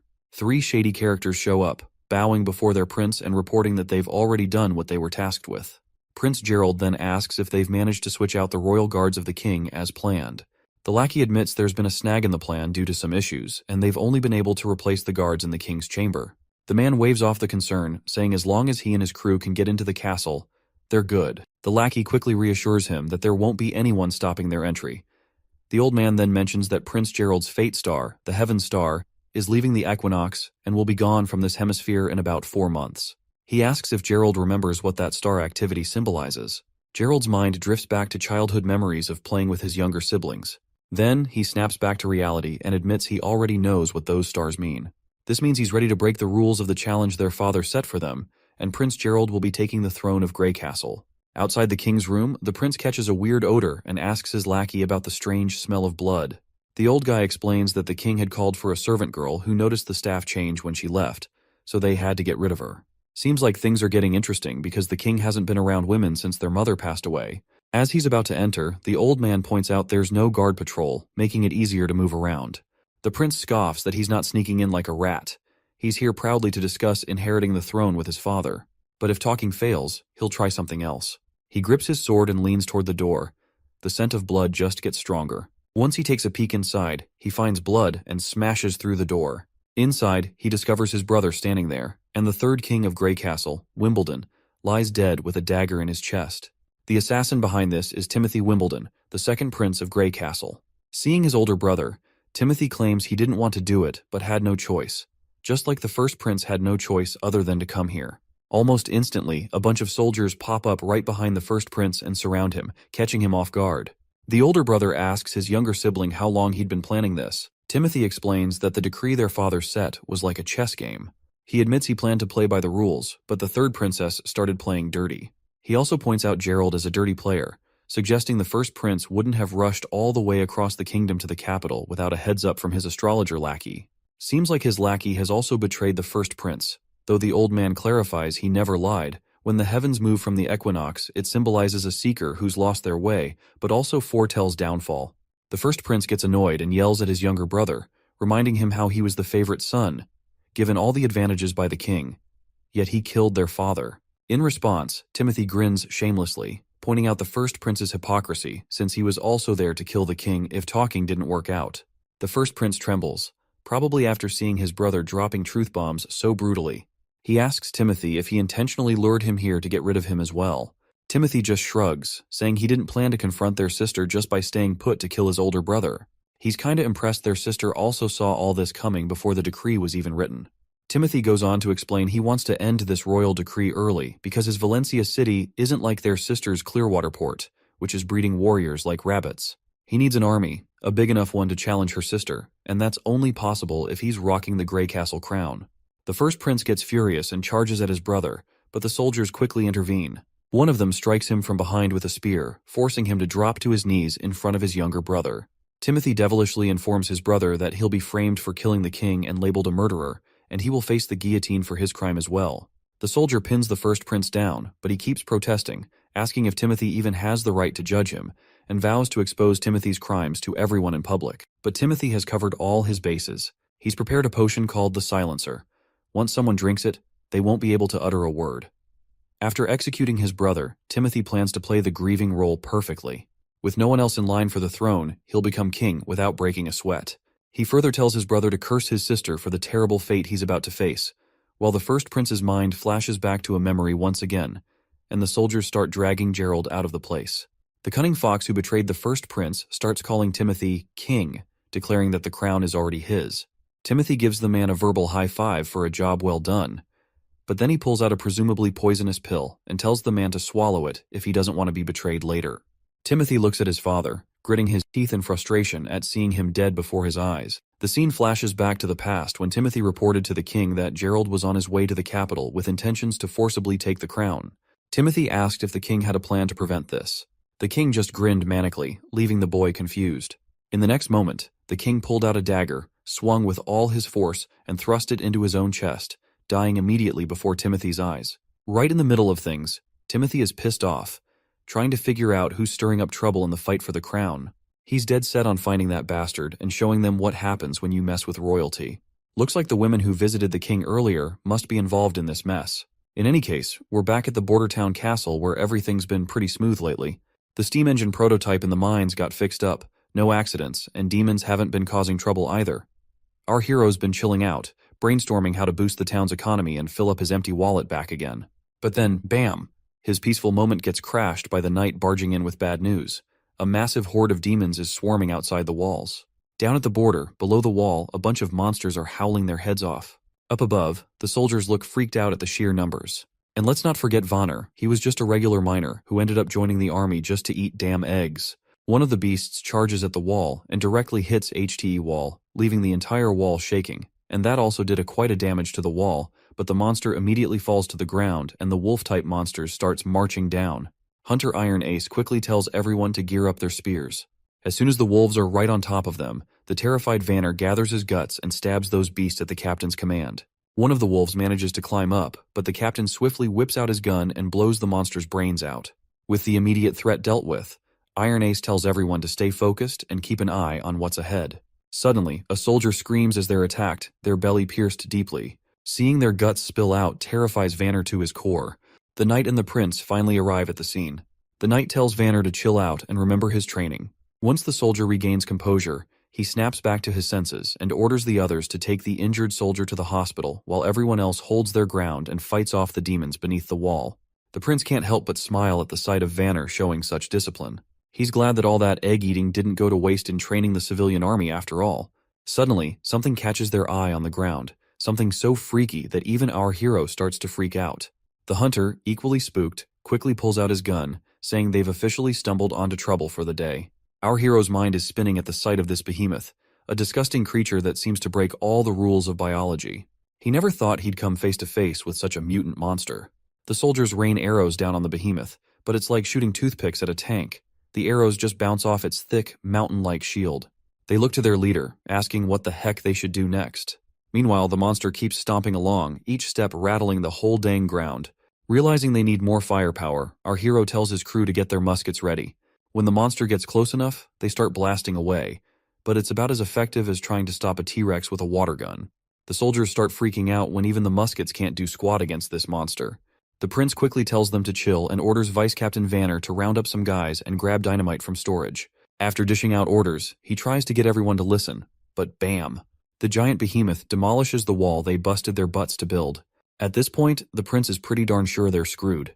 He didn't figure the monster would be this tough and calls for an immediate retreat before shit goes down real bad. As the wall crumbles, Nightingale swoops in and saves our hero from a nasty fall. Once they're back on solid ground, the boy asks her what she's doing there. She explains she came because she was worried, and now it looks like her worries were on point. She asks our hero how he plans to handle the monster. He assures her he's still got a trick up his sleeve, and right on cue, Vanner strolls back with dynamite in hand. Our hero jumps in, shouting at Vanner to light the fuse and chuck the dynamite under the monster's legs. Meanwhile, poor Vanner's freaking out in this life-or-death situation. Finally, he gets the fuse lit, plops the dynamite down, and bolts out of there while the fuse starts sizzling. Once that fuse burns down, boom! The whole place shakes with a massive explosion, hitting the monster square in the gut.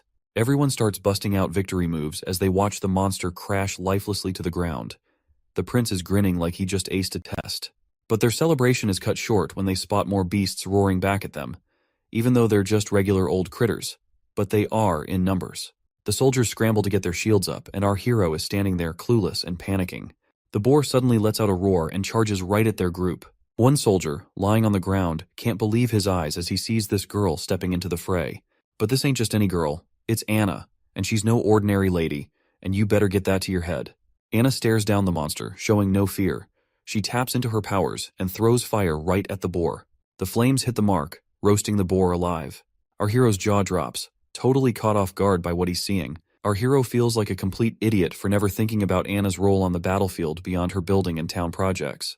That's exactly why he kept her safe in the sickbay, to avoid any danger, and he has no clue how she got out of here. As one of Knight Brian drops down to his knees, he informs the prince that Miss Anna was worried about his safety and insisted on coming to the wall, and he was not able to stop her. Originally, our hero had planned to sway public opinion in favor of witches using Nana's abilities, and once more people accepted witches, our hero wanted to reveal Anna's existence publicly. But it seems like the cat is already out of the bag. The boy quickly orders Brian to protect Anna from the danger, and he instructs Nightingale to do the same. Meanwhile, Anna steps forward confidently as soldiers gather around her protectively. With a determined look, Anna raises her hands, flames flickering to life, and she creates a wall of fire in the hole in the wall, blocking the monsters from advancing any further. Our hero is completely shocked by the magnificence of Anna's fiery display, but monsters continue to emerge from the flames. That is when the boy locks eyes with Anna. And in that moment, the prince understands what needs to be done.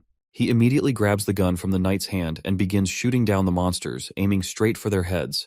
The sight of their prince taking action startles everyone. Our hero raises his own gun, rallying the soldiers to prepare their spears and charge forward.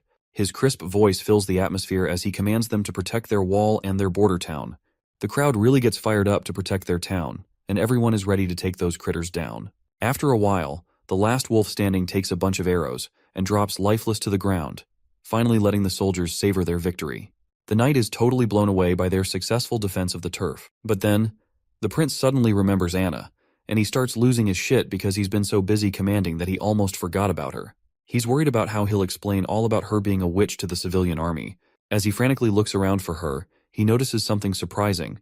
Everyone is showing her respect instead of calling her the reincarnation of some devil or whatever. The prince is almost clueless about this unexpected attitude toward her from the civilians. Even though her fiery power had scared him, it seems to have earned trust and gratitude from others as well. When Anna finally stands before the prince, she looks exhausted from using her powers and promptly faints, dramatically falling right onto our hero's chest. The next scene takes us to Clearwater Port at Garcia's residence, where the third princess gets the news that her father has kicked the bucket. According to the letter, her brother, Gerald the First Prince, has been fingered for the assassination and is now locked up by the guards. They're saying he didn't kill himself, but rather got slapped with an execution sentence by the bigwigs. This news really throws her knight for a loop, and he finds it all pretty fishy. After a bit of hemming and hawing, she admits her brother can be a bit of a dumbbell, but he's not dumb enough to wish for death. She lays out how Timothy's trying to shift the blame to Gerald to fool the public, but snagging control of all Grey Castle won't happen overnight. So, she's tweaking her plans accordingly. The knight, though, he's still scratching his head over why Timothy would pull such a stunt, especially when the king always favored him. That's when the princess drops a truth bomb. Timothy's scared of her. He's quaking in his boots at the sight of the black flag. She explains that Timothy's move was totally uncalled for. Sure, he's trying to pin the blame on Gerald for their dad's death, but he can't fool everyone forever. If he wants to take over all of Grey Castle, it will require a more elaborate and sustained effort. Therefore, she decides to adapt her plans accordingly. The lady decides to set sail for Grey Castle tomorrow. Her knight asks if she's planning to go head-to-head with Timothy. She tells him that if Timothy isn't waiting out the 5 years to let the decree end organically, she won't either. The knight looks anxious and mentions that the whole kingdom must be mourning the king's death by now. She jokes if he wants her to shed a tear too. The knight hastily says no and obediently drops to his knees, waiting for her next move. She then instructs him to go fetch the captain of the Black Fleet for her, because they are about to sail as soon as possible. Back in the border town, after that horrific raid by the monsters, there have been no further attacks. The injured soldiers were healed quickly and returned to their duties right away. The chief knight was tasked with using the hybrid monster shell to patch up the broken wall, making it one with the barrier. The largest factor in their victory against the large-scale invasion was undoubtedly Anna. However, it's been a few weeks since she fainted, and she still hasn't woken up. Nightingale mentions today's supposed to be her maturity day, but she's sure she is going to die in her sleep, because the pain of maturity can only be endured while awake. She somberly spills that she's seen too many witches die before her eyes, treated like animals, burned or tortured slowly by nobles for some twisted fun. The lucky ones live in exile, far from society, always chasing the holy mountain, a distant dream they can't catch. But she says Anna's not like the rest. Unlike the Association sisters, she's actually cared for here, valued by our hero, and given due respect. This, Nightingale explains, is what the holy mountain truly signifies: a life free from prejudice. In Anna's case, she has already achieved this. As the memories of Anna flood our hero's mind, her strength, her resolve from the day one to the moment she vowed to stay with the prince, he clutches her hand tightly, refusing to let her slip away. Just as midnight strikes, Nightingale notices Anna's puberty beginning, sensing the magic within her body stirring. A candle nearby starts glowing with an eerie green hue, startling our hero, who wonders if it's the work of demonic spirits. But there's no visible change in Anna herself. Then, unexpectedly, the candle's flame dwindles, causing a wave of anxiety, especially for the young Nana. The candle flickers back to life with that bright green energy, surprising everyone again. Suddenly, Anna opens her eyes, which shocks everyone present. Prince Roland hurries over, immediately asking how she's feeling. Thankfully, Anna seems totally okay. She reaches out her hand toward our stunned hero, and he's not quite sure what to expect. But then, a flame bursts to life over her palm, glowing in that vivid green color, which catches everyone off guard once more. After summoning his courage, Prince Roland cautiously reaches out to touch the flame. Just as he does, the scene shifts into the office, where we see our hero's bewildered face. He is shocked to hear that Nightingale has decided it's time for her to leave the border town. She remarks that Anna not only woke up but also survived being possessed by demons, something totally unexpected and unexplained. She suggests that Anna's new ability with those green flames seems to be fully under her control now, synced perfectly with her mind. Anna can adjust its heat, manipulate it, and even move it within a 5-meter radius whenever she wants. But she's still confused over how she dodged that painful experience, given her super strong magic. The guy figures maybe after she used up all her magic at the border, her magic tank was running on empty, which might have toned down the demon pain. You know, witches are all about magic stuff. Since witches gotta keep their powers hidden from the civilians, all that magic energy builds up inside them. So when they hit maturity, bam, it's like a pressure cooker of magic causing them agony. Nightingale nods along, seeing the logic in his theory, and decides she's got to jet back to the association pronto. Winter's coming, and there's going to be a bunch of witches hitting puberty soon. She vows to bring any survivors back here to Prince Roland's town, hoping he'll take care of them like he did with Anna. But Prince Roland tells her to stay put, maybe wait till the demons have stopped popping up and the weather settles down. Nightingale smirks, saying even getting to association a day early could save lives. Plus, she assures him the demons won't be able to detect her, so she's good to go. The prince then asks about her own awakening, to which the woman brushes it off, saying it's the start of spring and there's no need to worry since she has gotten used to the pain. Still, he advises her to take care on the road. Before disappearing, Nightingale pays her respects to Roland one last time and vanishes abruptly as usual. Her sudden disappearance leaves the prince unsettled because he's never been a fan of her habit of appearing and vanishing without warning. Sitting back, he sinks back into his thoughts, mulling over how if his theory about witches turns out to be true, it could be a game changer. He then looks over at his ridiculously long to-do list, realizing there's a mountain of tasks waiting for him. But just as he starts pondering where to begin, his consultant bursts in with urgent news. A messenger from Longsong Fortress has arrived. The ambassador seems unusually anxious, and the prince wonders if things are going south for Longsong Fortress. His eyes widen as he reads the message. The king has passed away. Redhead, the ambassador, quickly clarifies he's there under orders from Duke Rayan. The royal decree for the 5-year challenge has ended, and Majesty Timothy Wimbledon is now the new king of Grey Castle. The ambassador leaves our hero totally shocked when he reveals that Timothy wants to reward the Prince Roland with new territory and a new position.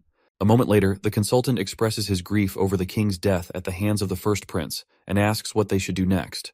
The prince reveals that everything about the situation seems too suspicious to believe, and he will decide after monitoring his two sisters' movements. He admits he doesn't know much about the fifth princess's motives, but he's sure she's not the type to take risks, so he wants to follow her lead. He's also certain that the capital will likely descend into chaos with this power shift, and their priority should be to safeguard their families. With that in mind, he tells his consultant to instruct the chief knight and all castle staff to write letters home. The prince wants to ensure that everyone's families are escorted to other towns to hide.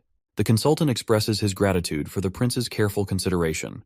The prince also tells his consultant that he wants to stop exporting the town's metals and will only sell gems and rocks to Willowtown, as he wants to use the metals for himself to make more machinery. Additionally, he plans to incorporate more civilians into the army and train them accordingly. He feels smug as he considers the news that the ambassador brought a blessing in disguise. Roland is confident that as long as he hunkers down in Bordertown, someone will try to bite him, such as Duke Rayan from the Longsong Fortress. Once the months of demons pass, he is pretty sure that Duke Rayan will try to extend his influence across the western side of the kingdom under the new administration, and this is precisely what Roland wants. Industrialization is his priority, but what he lacks most is people. Bordertown's population is only around 2,000, limiting the expansion of his projects due to a labor shortage. Buying slaves, recruiting talented individuals, or increasing the birth rate seem unrealistic. On the other hand, if they can take Longsong Stronghold, he can gain a large number of freed people while accumulating wealth. Assimilation is easier, and invasion is the best way to grow the population and gather wealth. Roland acknowledges the hassle of challenging the entire fort of Longsong, and he can only wait for Nightingale to return with the witches. This is also the sole reason the prince wants to expand his civilian army and wants to make more machinery. The next scene takes us to the northern mountain range, where Nightingale proceeds down one of the tunnels. Her steps are soon halted by roots growing out and blocking the entrance. Nightingale immediately introduces herself, and the lady known as Leaf withdraws her roots and gets delighted to see her friend back. After exchanging pleasantries, Leaf reveals that one of the two witches, Erin or Ashley, failed to make it to maturity. They then decide not to dwell on gloomy things and proceed to get inside. Nightingale is looking forward to seeing her friend Wendy, and as soon as Wendy is called over by her friend, she spins around and greets Nightingale warmly, playfully calling her Veronica. Wendy takes Nightingale's hand in hers, causing Nightingale to blush and assert that she's not the same weak girl as before, preferring not to go by Veronica anymore. Wendy insists she shouldn't deny her past because it's a part of her. Nevertheless, Nightingale is glad to see her friend, and they embrace each other tightly. Wendy then inquires about Anna and whether Nightingale managed to help her through her maturity. With a smile, Nightingale reveals that Anna didn't need any saving at all. In fact, what they've discovered is going to change things for all the witches. In a few moments, Nightingale spills the beans to her sisters about the prince and how he's letting everyone stay in his border town without any discrimination against witches. Wendy's not buying it at first, but Nightingale swears up and down that the prince not only said it, but also saved Anna and Nana. Not only that, the prince does not believe in any bullshit about witches being possessed by devils, and stresses that witches get their power from themselves. To seal the deal, Nightingale reminds everyone about her ability to smell lies, so they can trust her when she says the prince is serious. She spills about his plans to protect witches and even go against the church if he even has to. Then she pulls out the steam engine blueprints, proving they can build a kick-ass sanctuary to rival the Holy Mountain. Just as Nightingale's painting this picture of paradise, some lady with green hair barges in, telling everyone to shut up. She seems like their teacher, and Nightingale quickly shows respect by bowing her head. The teacher gives Nightingale the stink eye, wondering aloud if she's saying the Holy Mountain they've been chasing forever is just a bunch of hot air. Next up, we're with the new king, Timothy, where a knight shows up with a stone called Divine Judgment, supposedly the ultimate weapon against demonic forces. The knight boasts that the church has confirmed its power to handle witches for ages, but Timothy's annoyed, blaming witches for his father's suicide. He orders the knight to keep capturing witches and scour the capital thoroughly for more. Meanwhile, back with Nightingale, she wakes up tied to a pillar with that same witch suppression stone around her neck. She's trying to figure out how she ended up in this mess.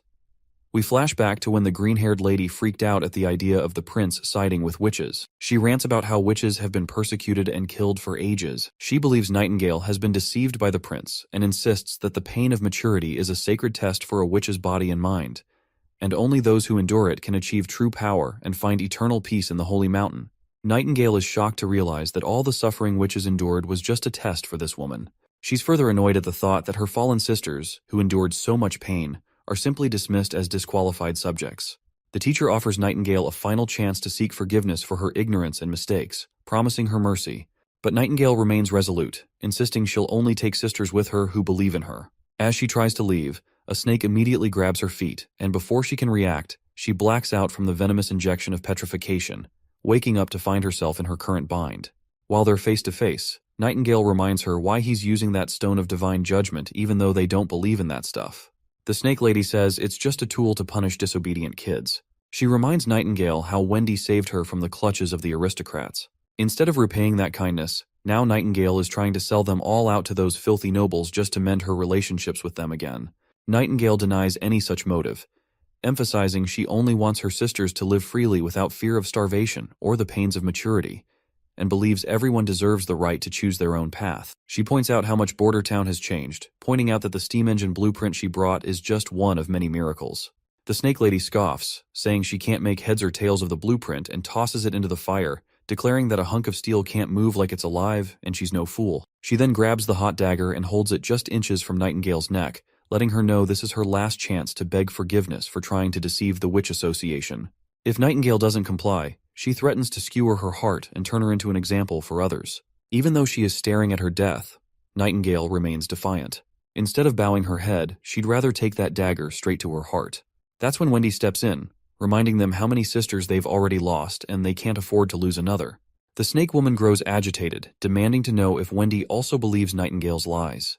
Wendy denies it, stating she's not planning to go to the border town, but she agrees with Nightingale that everyone should have the right to choose their own path. Wendy then asks if anyone wants to bail with Nightingale to the town, but nobody speaks up. Seeing this, Wendy suggests letting Nightingale go solo since she hasn't done anything to harm the gang. The others agree, telling their teacher to set Nightingale free.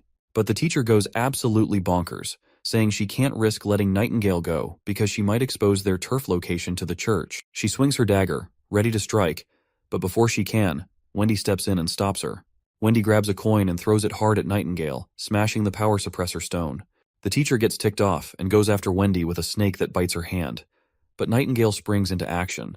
Before the teacher can react, she's screaming in pain with a sword in her chest, causing her to collapse to the ground. Before anyone can react, Nightingale and her friend start to disappear and exit the tunnel. Wendy doesn't seem to be in good spirits because the poison from the snake bite is spreading across her hand. To stop it from spreading further, Nightingale reluctantly grabs her dagger and severs Wendy's hand from her body. She keeps the hand with her, confident that Nana can heal it back soon. They've been walking forever, and it took them 3 days just to get here. Carrying Wendy is slowing them down further, and with her losing blood, Nightingale fears she won't last another 3 days. But her worries prove unnecessary when a mysterious newcomer arrives, ready to lend a helping hand. A newcomer looks like a boy at first glance, but she is actually a girl. She reassures Nightingale not to freak out. Her name is Lightning, and she recently joined the Witch Association. Nightingale stays cautious around this tomboy and asks if Kara sent her. Lightning shrugs it off, saying it's no wonder Nightingale doesn't recognize her since she's always out and about. She makes it clear she's here because, like Nightingale said earlier, everyone should live life their own way, and she's chosen to stick with Nightingale. Simple as that. She's totally pumped about all the machinery and exploding dynamite, being an explorer at heart. Nightingale wonders why someone so into adventure joined the association. Lightning explains that finding the Holy Mountain is an adventure in itself, but the association is all about books, and Kara's always buried in them. Nightingale asks if Lightning's a fighter, to which she nods, mentioning she can fly too. Or so Lightning thought. She's struggling to move an inch with all that weight over her little shoulders. Finally, she gathers enough energy and starts floating slowly through the air. The tomboy then asks if Lightning knows Wendy for a long time, noting how Wendy called Nightingale Veronica back at base camp. Nightingale confirms they go way back and tells how, before joining the association, people treated her like a puppet. And it was Wendy who showed her way to live. She reveals she had a family in Silver City when she was 13, but her parents disappeared during a commoner uprising. Nightingale's uncle then took her and her brother, Hyde. That was also the year her witch abilities first appeared inside her, but her uncle figured out her secret right away and split her from Hyde, locking her up to train her powers. He threatened to harm Hyde unless she used her abilities for his dirty work. So she became a full-on assassin. Poisoning, ambushing, you name it. She did every kind of horrendous act. As the Gillen family's wealth increased with time, her hands got dirtier and dirtier as well, soaked in the blood of others.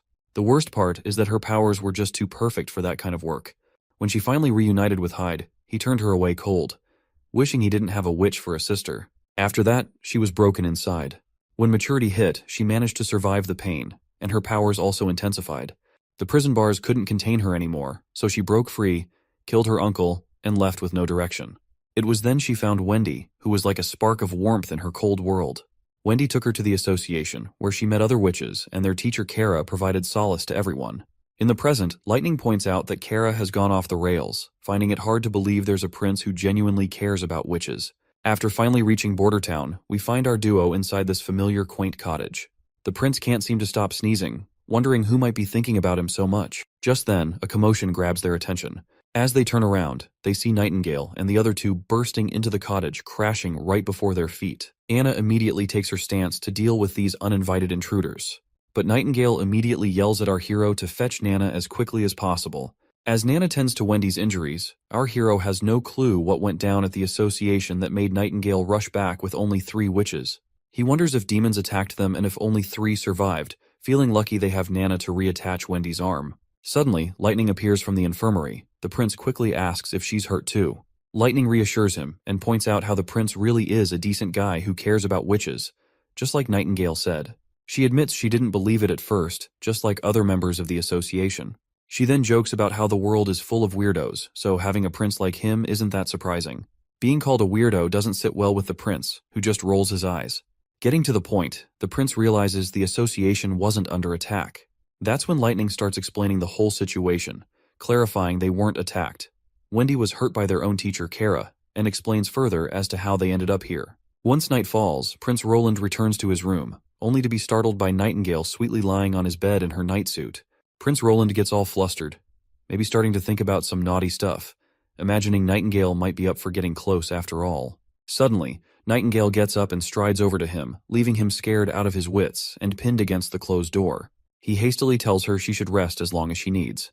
But then, Nightingale kneels before the prince. In a serious moment, she, Veronica Gillen, officially swears her loyalty to him.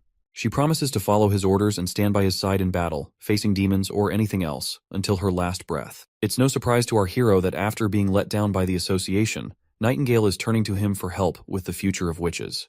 Without missing a beat, he takes the sword from her hands and officially makes her his right-hand woman. The prince asks if her real name is Veronica, and she nods, saying there's no reason to hide it from him now. Next, we catch up with Wendy, who's been offered a contract. Our hero tells her to stay in the border town and work for him. If she's up for it, she can sign on the dotted line, promising good pay for her work. He also spills the beans on a method he's found where witches can sail through their maturity without feeling any pain at all. The news totally throws off the new witches. Once we step outside, our hero admits it's just his guess, and explains that witches are like vessels for magic, and as they get older, their magic builds up until it overflows during maturity, attacking their bodies. He mentions Anna as an example of someone who survived this. He dismisses the idea of demons possessing witches as nonsense, proposing instead that they can manage their level of pain by continuously releasing their magic to maintain balance within them.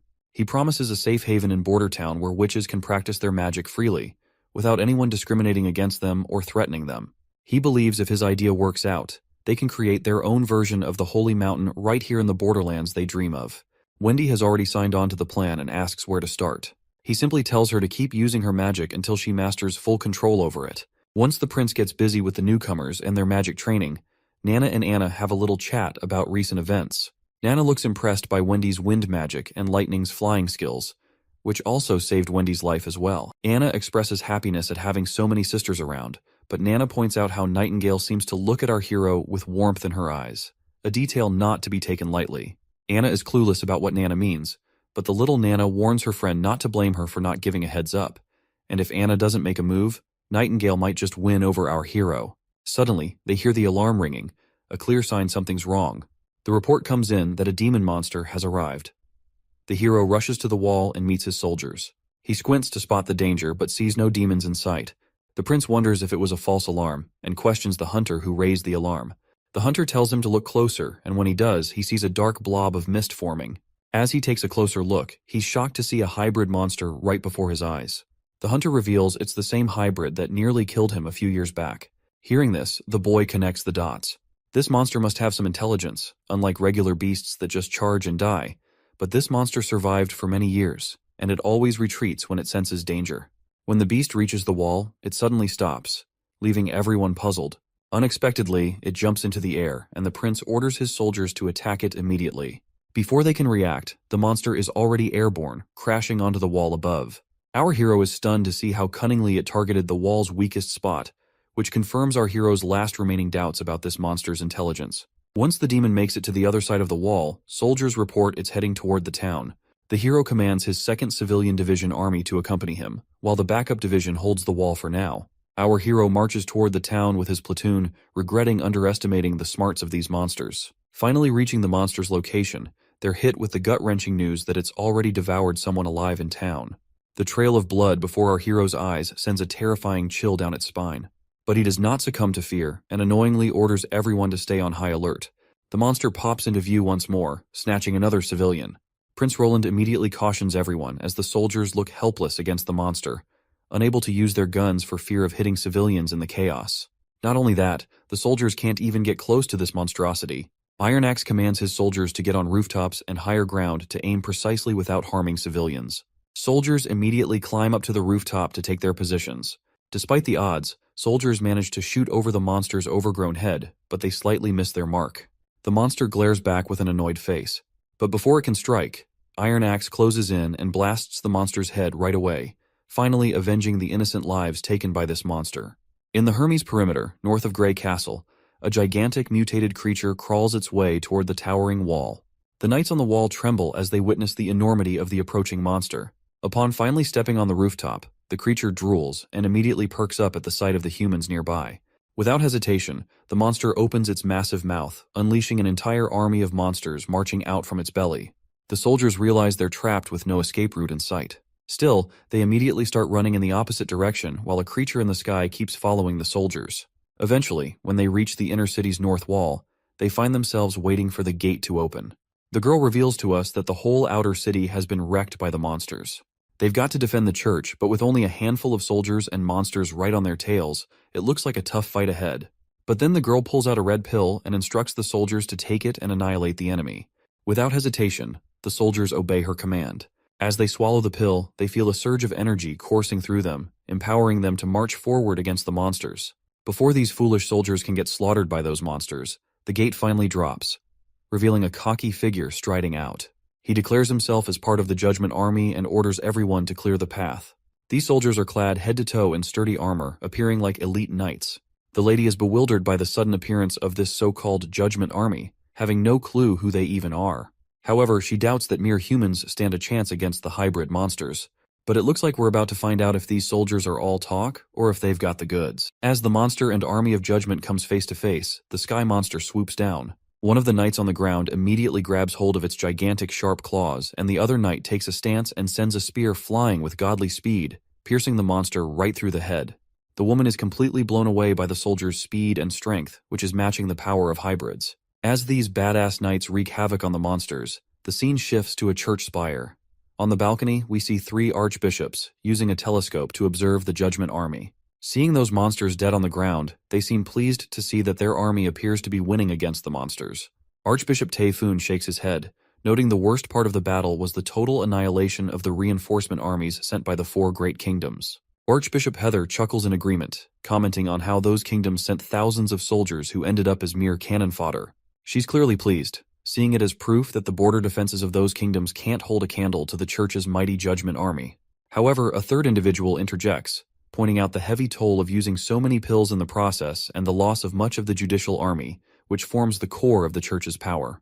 Taefun clenches his teeth, emphasizing that they had no choice because the beasts of the wastelands have appeared exactly as foretold in the Bible. He warns that time is running out, and unless the continent unifies and gathers its strength, destruction awaits them all. The arrogant lady chuckles again, saying humans are basically monsters committing horrifying acts just like demons, so maybe wiping out humanity isn't such a bad idea after all. This really ticks off the old man, who tells her to cut out the blasphemous talk and stop defying God's will. But the girl just brushes it off with another sassy comment, saying God never promised humanity would survive, and further challenges the old man, asking if he's sure God cares more about humans than demons. The old man looks even more ticked off, but he stays quiet. Maybe because deep down, he knows there's some truth in what she's saying. Well, even Archbishop Maine thinks the same way as that woman does, but he is also sure that God only favors those who come out on top. Back in the border town, they lay the fallen soldier to rest. Our hero gathers everyone's attention and announces that they are gathered to mourn Mr. Aggie from the Civilian Army 2nd Division. The prince goes on with the usual talk about the man's heroic deeds in sacrificing his life to save their hometown, bidding him a final farewell as they cover his grave with mud. Chief Knight Carker is deeply moved by our hero's compassionate gesture, noting he's never seen someone of noble birth show such respect for commoners whose names he didn't even know. Our hero points out that giving a proper farewell feels right, especially since Bordertown has never held proper funerals for those lost to the monsters, and they deserved more than a hastily dug hole. Besides, the prince believes that holding these funerals serves the purpose of decency and boosts morale. He explains that when people reflect on who and what they're fighting for, it can spark a profound change in an army. He aims to ignite everyone's willpower to steer Bordertown back on track. The wife of the deceased soldier shows up with her 2 kids, one of them really small. The soldiers nearby start wondering how she'll manage now, but this bald guy steps in and explains she'll get her husband's salary, some extra cash, and all the basics to get by. While they talk, Vice Captain Vanner suddenly senses someone nearby. The bald guy asks if something's up, and Vanner mentions feeling a presence of someone but brushes it off, saying he's probably imagining things. Back at the cement-making cottage, our hero catches up with Anna and asks how things are going with making barrels for the blunderbuss guns. Anna sweetly explains that thanks to the new steam-powered boring machine, the blacksmiths can handle most of the heavy lifting now. Meanwhile, Lighting is bouncing off the walls as usual, super pumped about all the new stuff. She bombards the poor smiths with so many questions, they can barely keep up. Well, the prince was already wondering why he has not seen her around lately. I guess he now knows why. Looks like our hero has another project for her to handle. He shows her the rough sketch of a 12-pound gun, essentially a giant weapon for our sweet Nana. The prince then delves into the technical details of how these things work, but everything he says goes right over Anna's head. He then instructs her to use those 2 holes on the ground to cast a die for cannonballs. Anna gets right to work and starts pouring the molten metal into the holes, while the prince warns her not to stare at the bright lava. She immediately closes her eyes, and our hero starts blushing before he moves to wipe the sweat from her face. It's quite literally hilarious that despite the freezing temperatures in this place, these guys are still sweating. Looks like the knight can see that this is more than just a prince wiping the sweat, and the way the prince is blushing just proves it further, and Anna is also blushing as well. Meanwhile, there's this guy who's absolutely freaked out to see our hero, the 4th Prince of Grey Castle, openly sheltering witches. He's practically sprinting to report this back to the king. Looks like Vanner wasn't imagining things when he felt someone's presence, because this man is definitely a spy sent by the new King Timothy. What's really messing with this guy's head is how these regular folks are just chilling with witches. And don't get him started on the other weird stuff he's seen, like that giant wall that popped up out of nowhere on the border, those metal sticks shooting projectiles to kill demons, and the fact that witches are treated like they're just regular folks by the prince. It's all making him think this town's cursed or something, and he's feeling like he's dealing with some dark magic. If they hadn't waved a fat paycheck in his face, he'd have never agreed to spy on this messed up place. Well, looks like this dude failed miserably at his sole job of spying, because we can see Vanner in the background, calling this oddball out right away and telling him to halt his tracks. Word spreads like wildfire that there's a spy among them. This poor guy has no clue what to do before an angry mob comes for him. All he can think about is how the fourth prince must be channeling powers straight from the devil. Inside the castle, we catch up with the consul again. He's losing his shit over the prince's latest demand: buy 2 boats but don't hire captains and crews. Like, how's he supposed to float boats without a crew? The old coot's utterly worn out by these ridiculous orders that somehow always end up working in the prince's favor. Then comes a knock on the door. A soldier reports they've caught a rat, a guy named Cole, also known as Groundhog, who's apparently Prince Timothy's spy. Turns out this guy's been living under a fake identity for months, pretending to be a border town resident. They found a letter and some money on him, but he's still being grilled for more info. The old man orders them to squeeze every last drop of intel and execute him right away. Looks like the old man is not freaking out because this is already a 4th spy they have found out. Our clever prince had foreseen more spies would come, so he told the old man to announce that there are people in the border town trying to destroy their food reserves.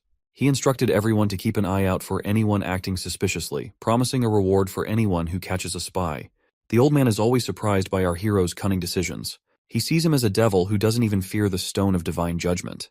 Back in the Grey Castle capital, Timothy inquires about the royal decrees he sent to his siblings, but none of them have replied. One of his men reports that the 4th prince, our hero, sent a reply stating he will return once the months of demons are over and his people are safe.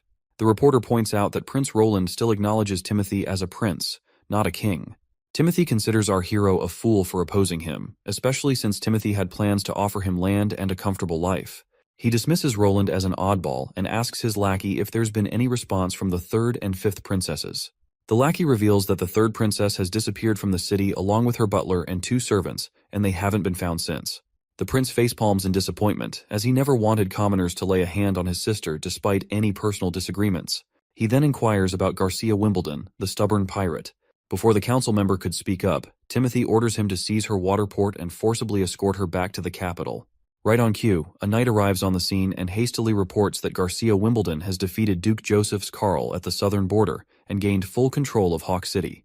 The news terrifies Timothy beyond belief, and he sinks even further into despair when he hears she has crowned herself Queen of Clearwater with the blessings of the local dukes, and the whole southern half of Grey Castle has split off. Next scene, we're down by the river south of Border Town, where our top captains are tearing down the cannon they just put together. Both of these tough guys are beat, griping to their boss that this thing is way too damn heavy. The chief knight then asks why he got stuck guarding this behemoth, since no one can move it an inch, let alone stealing it. Our hero just sighs, explaining it's not just something, it's a masterpiece built with blood, sweat, and the grind of steel. He wonders why others can't see its beauty like he does. Moving on, Lightning is itching to clean the barrel, so our hero gives her the green light to go ahead. Watching this eager tomboy happily doing her job, the knight gets confused and asks why Lightning hasn't signed a labor contract. Our hero explains she insisted on working for free as long as the prince kept inventing interesting stuff. All she needs are food and clothes, and this broke idiot couldn't pass up such a steal of a deal. After Lightning finishes cleaning the barrel and reports it's empty, she eagerly waits for the next step. Before we move on, our hero tells his soldiers to remember the first step, making sure there's nothing stuck inside the barrel. Next up, they need to load in the gunpowder and slap that cannonball on top, making sure to push it down real hard to get rid of any air. Then, they stick in a fuse to light up the party. Once everything's set, the prince tells everyone to clear out and lights the fuse. It starts sizzling right away, so everyone covers their ears to save their eardrums. Boom! The cannonball goes flying straight at the dummy and punches a hole right through its chest. While the hunter prays to God to see such devastating power, Vanner is also blown away. Even after smashing the dummy, the cannonball keeps going for another 100 meters, proving our mission's a total win. A 12-pound cannon can theoretically reach thousands, so these results are solid for a first shot. The knight respects the weapon's power, but worries it's too heavy to lug around. Cleaning, loading, and carting cannonballs and gunpowder is a hassle. Our hero nods, saying the effort's worth it if it means slaying hybrid demons effortlessly. He's already thinking of using ships to solve the weight problem, and has enlisted the old consul's help in acquiring sailboats from Willow Town. Wendy's wind control will increase transportation speeds for both civilians and cannons, aiding their strategy against the Duke of the Longsong Fortress.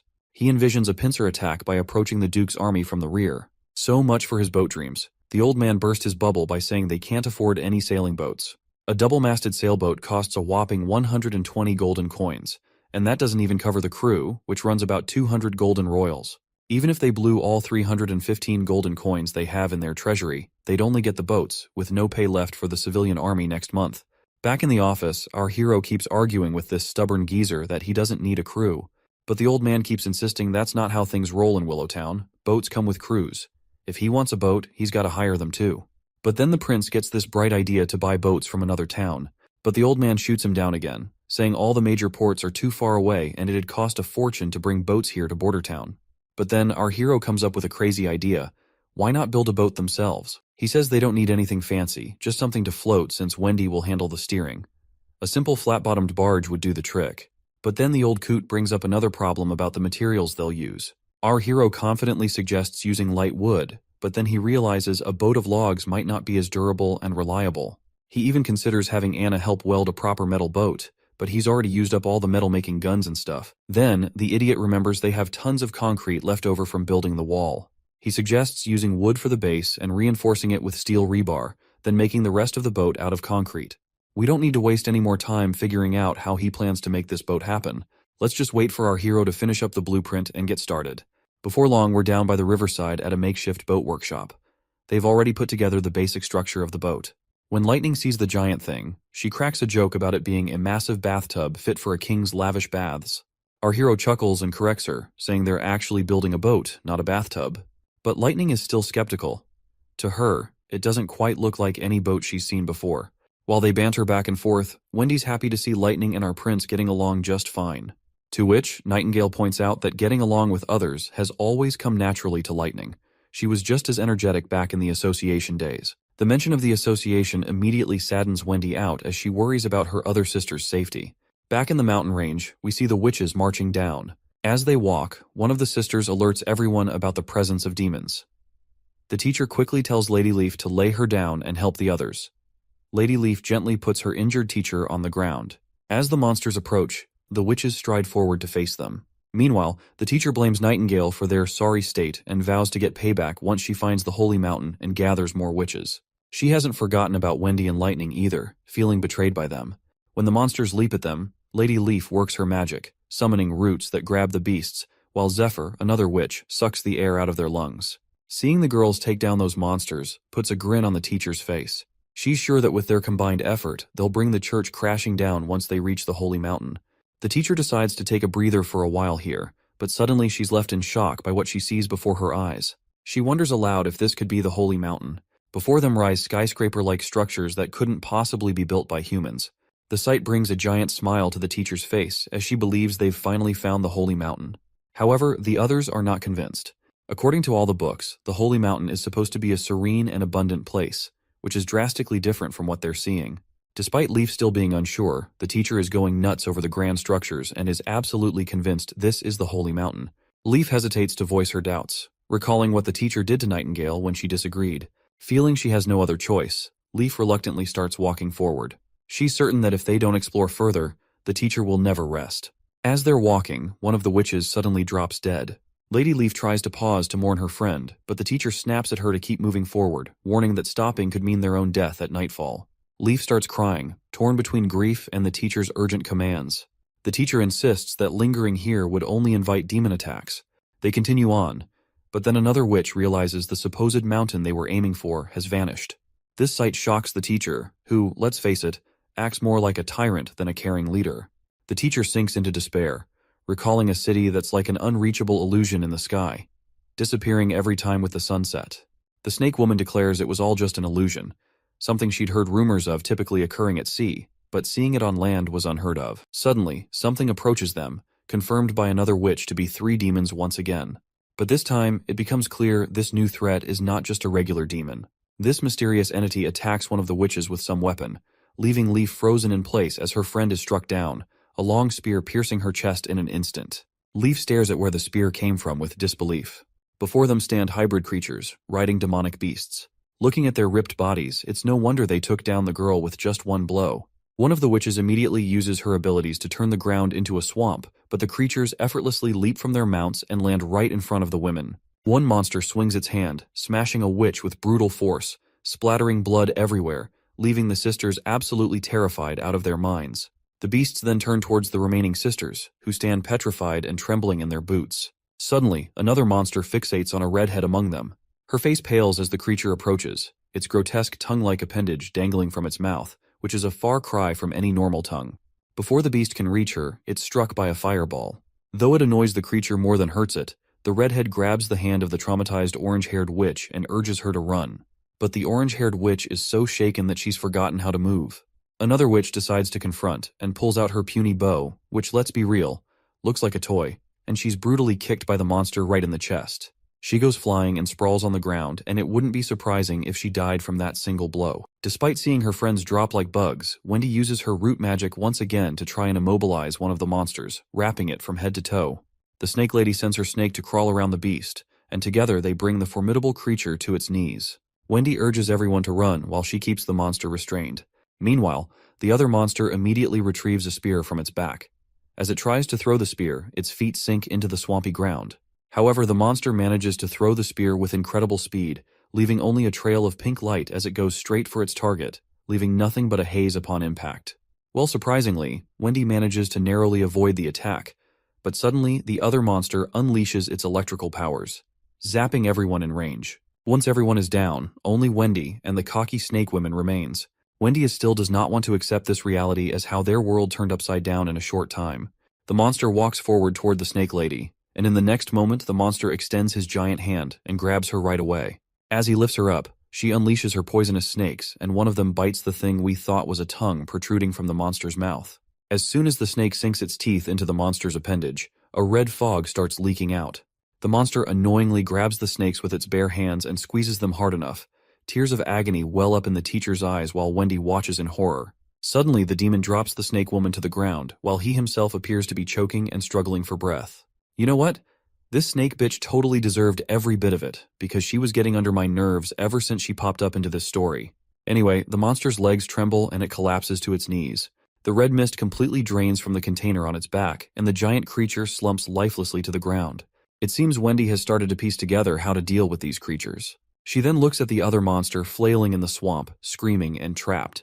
She spots that weird appendage, and takes a wild guess it might be their weak spot. Summoning her strength, she rushes over to her fallen sister and grabs the crossbow. With determination in her eyes, she aims straight for that appendage, yelling as she lets the arrow fly, hell-bent on avenging her fallen sisters. When the arrow hits, red mist starts pouring out, sealing her victory. Throwing the bow aside, Wendy drops to her knees with a heavy heart. The monster keeps oozing that red stuff as she's surrounded by her sisters' lifeless bodies. Tears stream down her face, her sobs echoing in the quiet aftermath. Back at the Battleground Hospital in Bordertown, it seems Nana's time to hit her maturity has arrived. Everyone watches anxiously as she lies in bed, asking if she's going to die. The prince and the others immediately reassure her with warm smiles, telling her that everything will be okay, explaining that because she's been releasing her magic power every day, her magic won't turn against her. Wendy gives her a comforting pat and agrees with our hero's words as well. Nana's worried father moves closer, urging her to squeeze his hand if the pain gets too much for her to bear. The others join in, deciding to lighten the mood with some coin magic tricks and storytelling. Their lively atmosphere helps lift Nana's worries. Anna then also steps forward, reminding Nana that everyone is by her side, gently kissing her forehead like a caring sister. As midnight approaches, everyone remains seated around her bed, patiently waiting for her to hit maturity. Lightning, true to her energetic self, only seen not bored. On the other hand, the prince looks like he's on the verge of fainting, yawning uncontrollably. Just watching Lightning's energetic behavior is enough to tire him out. He turns to Nightingale and asks if there have been any magical fluctuations in Nana's body. Nightingale shakes her head, mentioning it's been a long wait and she hasn't noticed anything unusual. The prince gives himself a slap on the face to stay awake, already planning to build a clock tower once the months of demons are over, because he finds waiting aimlessly too tedious. Suddenly, Nightingale hears a rooster crowing. The prince pulls aside the curtain and is momentarily blinded by the morning light. Anna wakes up too, startled by the sudden brightness. It's clear the next day has officially arrived, and everyone is pleasantly surprised as Nana wakes up at daybreak. Lightning bursts with happiness, and her father breaks down in tears. Everyone is incredibly relieved that Nana has successfully passed through her maturity ordeal without any issues. After some time, the prince leans over to Nightingale and asks if she's absolutely sure today is Nana's maturity day. Nightingale nods, mentioning the change was subtle but definite. She agrees with our hero's theory about witches, how daily magic practice can boost their powers and ease their hardships. If all witches get good training daily, they could make it to adulthood without issues. Wendy joins in, saying since the prince is the only one welcoming witches, they could turn Border Town into a sanctuary. She pledges full support, and the prince lights up, saying he's been thinking about this for ages. But since openly inviting witches could get him cancelled by the kingdom, he plans to spread rumors about a sanctuary to let the witches come by themselves. However, if he becomes the king, there will be no one stopping him to invite witches. Wendy drops to her knees, promising to help him become king. She swears her loyalty and says her life belongs to him now. The next day, our hero's sail ship finally makes it ashore. Two soldiers take a close look and start pointing out all sorts of technical flaws that make this boat unlike any they've seen before. Once they finish their inspection, they decide to head back to cannon training. Meanwhile, some daydreaming soldiers, trailing behind Vice Captain Vanner, start talking loudly about wanting to be as formidable as Hunter Iron Axe. But then one of them gets serious, pointing out they've been training forever without firing a single shot, and wonders when the prince will actually let them loose in a real battle. Another soldier mentions how those in the Flintlock team have already been at it for days, practicing battle tactics on the walls. That's when Vanner starts to wonder if our hero really plans to use the cannon team against demonic beasts. But, considering how heavy and bulky the cannon is, it's not exactly ideal for transporting up onto the walls. Finally, it clicks for Vanner that their master's strategy involves using the cannon on the sailing boat, not just against beasts, but against a strong army. At the west shore of Redwater River in Border Town, we find the cannon team undergoing training under the command of Hunter Iron Axe. They've been tasked with aiming the cannon in a specific direction. The chief knight remarks on how hardworking the cannon team looks, and our hero agrees, noting that both teams are pushing themselves to earn 5 more silver coins than the others, which fuels their determination to succeed. The prince plans to move operations to Littletown once the soldiers are well trained on the ground. Curiously, the knight asks if our hero means the concrete ship they built, and our hero nods, saying that's what he's calling it. He points out that the workers managed to wrap up everything in these few days when the snow was light. They not only slapped on some anti-rust treatment, but also threw together a shed for storing cannonballs. And hey, Wendy's got herself a platform now to play around with her wind powers to stir the boat. Chief Knight finally gets why our hero was so bent on training Wendy to handle her magic. Then Prince Roland drops a bomb on the poor knight by making him the commander of the boat. The knight freaks out, saying he's never sailed a ship in his life. Our hero shrugs it off, saying it's no big deal because the witches will be the ones running the show anyway. When the soldiers finally let loose a cannonball, it goes boom. And our hero is feeling pretty smug as he is about to kick off this new leg of his journey aboard his boat. With the glass bottle shattered by the impact, Lightning finally inaugurates their boat adventure, all set to sail as Littletown's navigator. Meanwhile, Taigu Pine, the overprotective dad, takes charge of communications. On the other hand, the knight reluctantly roped into the role of captain doesn't look too thrilled. Lightning gives the knight a reassuring pat on the shoulder, assuring him that navigating suits her perfectly since she's a pro at sea adventures. She mentions her dad, known as Thunderbolt, also has a knack for the sea. Exploring the ship, Lightning is totally blown away by the bizarre materials it's made of, unlike anything she's ever seen. The chief knight is pleased that the weather is surprisingly good today, a choice made by our hero for testing Littletown. Once the boat is on the water, everything seems to be going smoothly, with a man named Brian assigned as helmsman.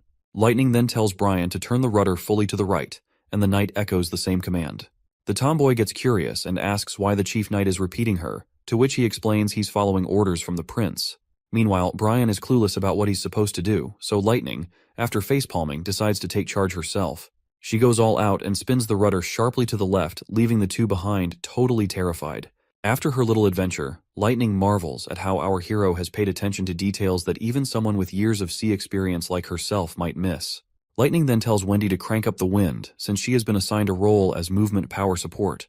Before she got this title, our hero had pushed Wendy to master her magic, which she hadn't really bothered with before getting to Border Town. After some serious effort, her early attempts were only enough to blow dry some pieces of meat, but she matured slowly. And now, armed with those lessons, Wendy channels her magic and gives the boat a solid shove, sending it sailing above the water effortlessly. Lightning and the knight are pumped to see the boat moving, while this father gets all deep philosopher, pointing out how our hero turned rocks into boats and made them float. At this point, he's starting to believe there's nothing our hero can't pull off in this world. As the boat continues to sail smoothly, the man gives props to Brian for becoming a sailor in less than half an hour. Brian sheepishly credits Lightning because she was the one who was guiding him through everything properly. Meanwhile, on the pedestal, Wendy starts feeling drained and struggles to keep up with pushing the boat, as if running out of magical power. But she takes it as a challenge, pushing her limits with a goal to last until the ship reaches shore. Or so she thought. Wendy starts losing consciousness, and Lightning immediately directs everyone to steer the boat towards shore because Wendy has fallen ill. Once the tomboy gets her down, they find Wendy's entire body covered in icy sweat, potentially freezing her to death. They chide her for not informing them about her condition earlier, but it seems their streak of fortune has just taken a turn, as their boat also crashes into some rocks which causes damage. The captain bellows orders, directing Lady Lightning to escort Lady Wendy back to the castle while commanding the others to stay and gather the sails. As Lightning immediately departs with Wendy, the captain of the damaged ship is visibly disheartened. He reflects that while their test of Littletown was not a failure, it hasn't quite been a success either. At least they've identified two critical issues to address: keeping Lady Wendy warm on the pedestal and making the boat shockproof. Meanwhile, back in town, a carriage travels down a desolate road. The driver of this carriage is a one-legged man, and inside the carriage a priest can be seen beating the shit out of this little girl. And this girl is apparently not alone in this carriage. The carriage driver couldn't help but feel sorry for the girls, even though the man inside the carriage seemed to be their only lifeline. Without him, these girls would have likely frozen on the streets. When the man steps out of the carriage, the driver asks if they are all orphans from Wolfheart Kingdom. The priest nods, explaining that churches in the kingdom take in children when food and clothing are scarce. And since church ends up taking tenfold kids nowadays, the priest is glad that they have a driver someone like him to rely on. Grateful for the well-paying job, the driver appreciates earning 20 silvers to transport these orphans. And since he does not have one of his legs, driving the carriage just suits him perfectly. Little does the driver know, these girls aren't ordinary orphans, they are witches. That's why the priest pays him so generously. But the priest doesn't disclose this detail, just urging the driver to keep going without questions and promising payment upon arrival. Once they stop at a hotel to grab some food, the priest tells a woman that he's brought some tender kids for her to take care of. While that awful man parades those girls around like merchandise, the carriage driver can't bear to watch his client exploit them for a quick buck. He closes the curtains, unable to stomach the sight of their humiliation. The scene shifts to Archbishop Maine descending into a vast underground chamber once again. He marvels at the sight, acknowledging that no matter how many times he visits, the grandeur of the dome never fails to take his breath away. The Archbishop asserts that this dome, which he calls a natural creation, is surely the work of the Lord. The Archbishop explains that while the Hermes Church above ground symbolizes steadfastness, the heavily guarded depths of the Hermes dungeon might be the true heart of the church. Once he steps into that mysterious facility, a knight guides the priest deeper into its depths. As they stroll along, we learn these knights are the church's most steadfast hounds, rewarded with homes in these tunnels for their loyalty. Any disciplinary actions are dealt with severely, often resulting in lifelong confinement within the very dungeons they guard. Other tunnels house libraries filled with church literature, historical documents, and notably, the prison where those unlucky criminals rot away for good. Through another door they go, entering the prison where desperate voices beg for freedom, willing to trade their lives just to escape. The priest stops before a particular cell, secured with a large lock. He instructs the knight to wait outside and, once alone, he urges the prisoner inside to eat properly. The priest reminds him that his meals are among the best, though alcohol is understandably excluded. Well, the man in the prison is apparently the King Wimbledon, and he questions if the priest would even have anything to eat in a place like this, while lamenting 6 months of isolation without any news of his son and daughter. The priest appears reluctant to disclose anything, but finally shares the grim news under the king's pressure. Gerald Wimbledon, the king's first son, was executed on Timothy's orders for regicide. The third prince, Garcia, has declared herself Queen of Clearwater, setting the stage for an inevitable clash with Timothy. As for our hero and the fifth princess, they are alive, but there are no significant updates to report. The old man is completely shocked by the news about his first son. He can't hide his sadness as he asks the priest why he waited so long to throw him in jail. King Wimbledon then reveals that the priest used a witch to create a body double of him to get rid of his first son. He acknowledges the church's growing influence across the kingdom, but demands to know why the priest is causing his beloved children to fight each other through royal decrees. He makes it clear that he would never have allowed such strife among his kids. The priest responds by saying that his children are now adults making their own decisions. He points out that his daughter, Garcia Wimbledon, took over Clearwater Port 5 years ago and wouldn't sit back while her brothers fought for the throne. Furthermore, he emphasizes that the church couldn't afford to waste time and had to remove the King Wimbledon to firmly establish their control over the kingdom. The priest declares that the continent will no longer be divided among the 4 great countries which are Dawn, Wolfheart, Everwinter, and Greycastle. Instead, it will unite as one land under the church's rule and governance. The old man, looking defeated as hell, drops to his knees. Blood's dribbling from his mouth, but he still manages to spit out that he'll be waiting for the priest in hell. The priest, not giving a damn, brushes off the whole hell thing, saying their moves are all part of the church's grand plan. The king kicks the bucket right there, probably poisoned. But who knows? The priest sees this as their golden ticket to power, and he is preparing to take down the real enemy they have ahead of them. I guess he is talking about the demons, the true enemy they have yet to repel for the greater good of humanity. Honestly, church politics never really did it for me, but this series has been a wild ride. Can't wait to see what our hero gets up to next. Back at the Witches Association camp in the mountains, the witches who stayed behind are mourning their fallen sisters who died because they did not make it through their maturity. One of them speaks up, worried about their next steps. They barely escaped death themselves, and now their sisters who went off to find the holy mountain haven't returned in 2 weeks. Their food is also running low, which is only adding to their anxiety. Suddenly, they hear footsteps approaching. It's Lady Leaf. She enters the tunnels and drops to her knees, completely exhausted, and her face eventually meets the floor. Rewinding a bit in time, we find Lady Leaf walking a desolate path, her face pale from the harsh weather and hunger gnawing at her belly. Suddenly, her maturity hits hard while on this desolate journey. Just as she's grappling with this personal battle, a monstrous figure appears right behind her. Startled, she turns and begs for help, only to snap awake abruptly from her nightmare. As she sits up, Hummingbird tells her she's been out cold for 2 whole days. The other witches gather around, looking worried. One of them apologizes for discussing serious stuff right after she's woken up, but the sister insists they've already hashed it out. If Kara doesn't come back, Leaf will have to step up as the teacher to keep the association from falling apart after the recent losses. Without a second thought, Lady Leaf decides she's going to find Nightingale. This bombshell leaves everyone stunned. They're hesitant to believe Nightingale's tale about Bordertown, unsure if they can really trust her. Lady Leaf then reassures everyone that they can find a safe place to rest, while she assesses the situation first at the border town.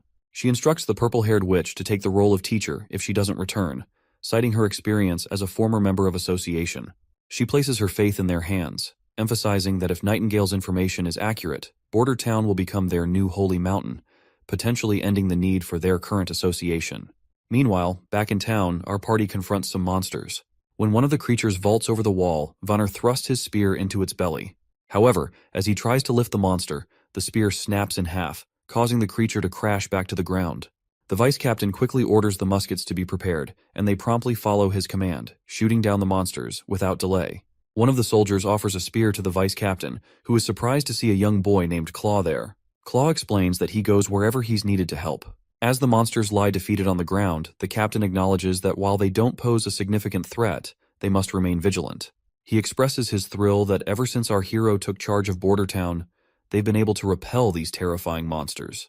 Previously, it was only possible with the help of Longsong Fortress, but now even the town's commoners can fight thanks to our hero's leadership. He notes our hero's consistent presence on the mountain during times of danger, standing alongside ordinary soldiers. Suddenly, a hybrid monster appears, and a soldier promptly reports it as a winged lion hybrid. Lightning eagerly steps up to take on the monster, but our hero advises him not to rush. They stick to the plan. Lightning will act as bait to draw the demon's attention while ensuring she stays at a certain height. The monster lands on the wall's surface, and Lightning, brimming with confidence, decides to go for it, assuring everyone he won't disappoint. The prince officially initiates the hunt, but Lightning's confidence is momentarily shaken when he remarks that our hero's determined roar sounded more like a whimpering dog. After blurting out this unexpected comment, Lightning vanishes, leaving our hero unsure how to respond. He even asks the other ladies if he sounded that weird, and they reluctantly agree. The prince tells the ladies to stick to the plan and stay safe, and they nod in agreement. With a smile, the prince looks up at the sky, pleased to see everything going according to plan. Meanwhile, the monster is getting increasingly annoyed as our mischievous tomboy keeps pelting it with pebbles. She eggs the monster on, and it roars back at her. She dashes around it, teasing and taunting like she's playing tag with a giant cat. The monster gets frustrated and smashes the ground with a mighty blow, but Lightning is still enjoying the game. As the monster continues to chase her, Nightingale rushes through her dimensional space, because Lightning has successfully lured the monster into the town square. She tells Anna that even in her hidden dimension, the monster can still sense them with its sharp senses. So she advises Anna to approach cautiously with her fire, which has a radius of 5 meters, emphasizing they only have one shot to take down the beast, and they can't afford any slip-ups. Meanwhile, Lightning's still playing tag with the lion, making it increasingly ticked off with her relentless pursuit. When the ladies spot their chance, Anna gets down to business. Once the lion's in her sights, they pop back from that dimension. Anne immediately unleashes her green fiery powers, hitting the monster with screeching hot flames so intense that even Nightingale feels the heat from across the way. Lightning also boasts about her fire, which could even melt the steel, so roasting a monster alive is not a big deal for her. Once the monster is incinerated into ashes, the prince is kinda glad to see that Anna didn't even need help to defeat the monster. Suddenly, the other monsters start retreating, leaving everyone puzzled as to why they are withdrawing. Our hero catches sight of something unexpected, and looks up with astonishment on his face. He sees the gloomy clouds clearing from the sky and sunshine forcefully making its way through it, indicating that the months of demons have ended. News quickly spreads that the months of demons have finally ended, and everyone basks in this moment of triumph. Our hero gathers everyone together, and as he starts his speech, the crowd of townsfolk and soldiers gets all hyped up, cheering about how nobody went hungry this winter under our prince's watch. The prince acknowledges that the months of demons are behind them now, and Bordertown has come out on top with few casualties, all thanks to the gutsy civilian army. He contrasts this with how Longsong Fortress used to threaten them with starvation and cold, but today's victory proves that Bordertown can stand tall on its own. The crowd goes wild again, thrilled that they don't need to depend on others anymore. With a grin, the king decides to throw a big bash to celebrate their hard-won success. He announces a victory parade, promising that everyone who joins the town square dance will get a tasty treat of honey-glazed beef. Once the parade time arrives, the chief knight escorts a big chunk of beef into the party, and Hunter Ironaxe takes charge of lighting up the fire grill. Soon, everyone starts their victory dance as flames crackle around the bonfire, filling the air with the sweet aroma of sizzling meat. Hunter Ironaxe announces that anyone who dances will get meat, and the longer they dance, the more they'll receive. People eagerly volunteer to dance, thinking it looks easy, and they persuade their friends to join in since no dancing means no meat. While everyone enjoys themselves, the chief raises concerns about distributing all the remaining stock of meat, fearing the prince might not have anything to eat until the next shipment arrives. The prince feels a bit disappointed, but reluctantly agrees to let the civilians enjoy themselves. So, their lively night continues with everyone dancing around the bonfire, singing, and having a great time. For the people of Bordertown, surviving the months of demons peacefully is an achievement worth celebrating, and festivities like this one will be remembered fondly for years to come. Meanwhile, our prince rushes back to the castle for his own private banquet, where all the witches are eagerly waiting. As soon as the prince arrives, Lightning decides to start the feast officially.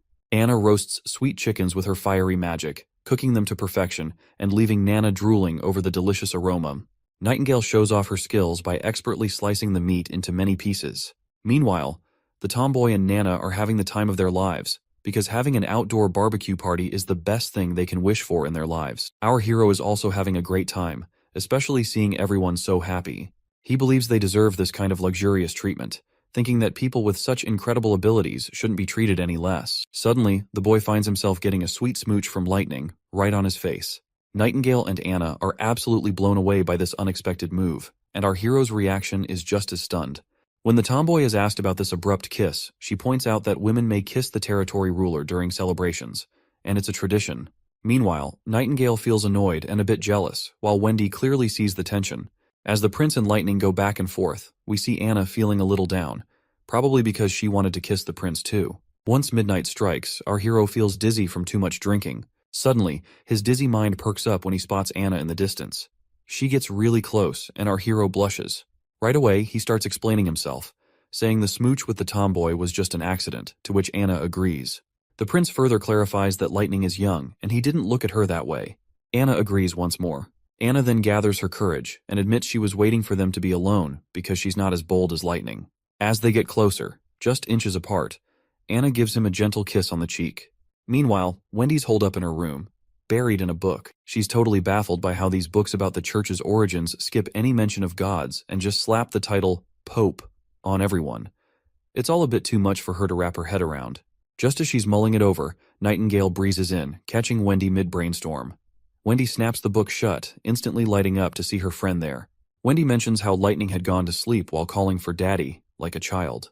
Nightingale chuckles and takes the book from Wendy's hand, reminding her that reading late at night could strain her eyes, especially in poor light. Suddenly, Wendy catches Nightingale off guard, asking if she's troubled by thoughts of the kiss Lightning gave our hero. Nightingale blushes and denies it, but Wendy presses her, telling her not to lie. Reluctantly, Nightingale clenches her teeth and admits the kiss is bothering her. Meanwhile, Wendy reassures Nightingale that Roland Wimbledon is the fourth prince of the kingdom, and their mission is to help him seize the throne and become the king of Grey Castle. She's confident he'll protect the witches under his rule, and when the time comes, marry a princess or a duke's daughter to secure the next generation. Wendy explains that as witches, they can't have children. It's a limitation granted by the heavens in exchange for their powers, and she hopes Nightingale understands this. Outside, as the party winds down, the townsfolk are busy with cleaning duties. They're already nostalgic for the months of demons, thanks to our hero who made their days unforgettable with his inventions and victories. They're also curious about what the artillery division will do now that the demons are gone. Vanner assures them they'll find out tomorrow. The next morning begins with the sound of horns, gathering all the soldiers for an announcement from our hero. Iron Axe informs them that since they've successfully protected Border Town from the demons, every member of the civilian army is now a private soldier under Prince Roland. However, he gives them the option to leave if they wish not to continue. A knight asks if being in the private army means they'll become knights. Hunter Iron Axe clarifies that a private army is a professional military force dedicated to protecting Prince Roland and his territory. They'll undergo year-round training focused on battle readiness, stricter discipline, and will receive higher salaries. The soldiers aren't totally sold on the better pay part, so Iron Axe lays it out. There's going to be a military ladder in this private army. With those who achieve outstanding results in battle will be promoted. Military officers will receive higher salaries and even land of their own. That news fires up the troops, who are now all about this new challenge and the rewards that come with it. But Iron Axe sternly reminds the excited crew that being members of the private army means their conduct must be far more disciplined than before. He emphasizes that any deviation from the code of conduct will result in severe consequences, such as forced labor or even execution. The squad members visibly tense up at the stern warning, and Iron Axe challenges them to reconsider their commitment if they have doubts. Despite the harsh conditions, Vanner remains steadfast in his determination to keep serving our hero, Roland, no matter what challenges arise. Seeing no one willing to leave the private army, Iron Axe raises his voice again with the authority of a seasoned captain, reminding them that they are now Prince Roland's private army. He declares that their training and conditioning will begin immediately, establishing a tone of strict discipline from this point forward. Back in the castle, Lightning reports to Prince Roland about the plans for the private army. She explained that due to the lingering snow outside the city, the soldiers will be crawling more than running during their 4-mile daily routine. While Lightning admires the new blueprints our hero has recently drawn up, the prince himself is deep in thought, contemplating the daunting task ahead of him, creating the army's structure from scratch, including regulations, rewards, and penalties. The sheer magnitude of the task gives him a major headache, considering he played military chess in his youth, but has since forgotten much of it. He's determined to innovate and do something unprecedented in this world and time. As they examine the blueprints, the word bayonet catches their attention. Before they can delve further into their discussion, a knock on the door interrupts them. With both witches vanishing into thin air, our hero grants permission for the visitor to enter. The old custodian surprises us once again by reporting that there's an aristocrat named Chris who wishes to meet our hero. Chris had left during the months of demons and has now returned, visibly upset because his house was demolished due to the construction of the walls.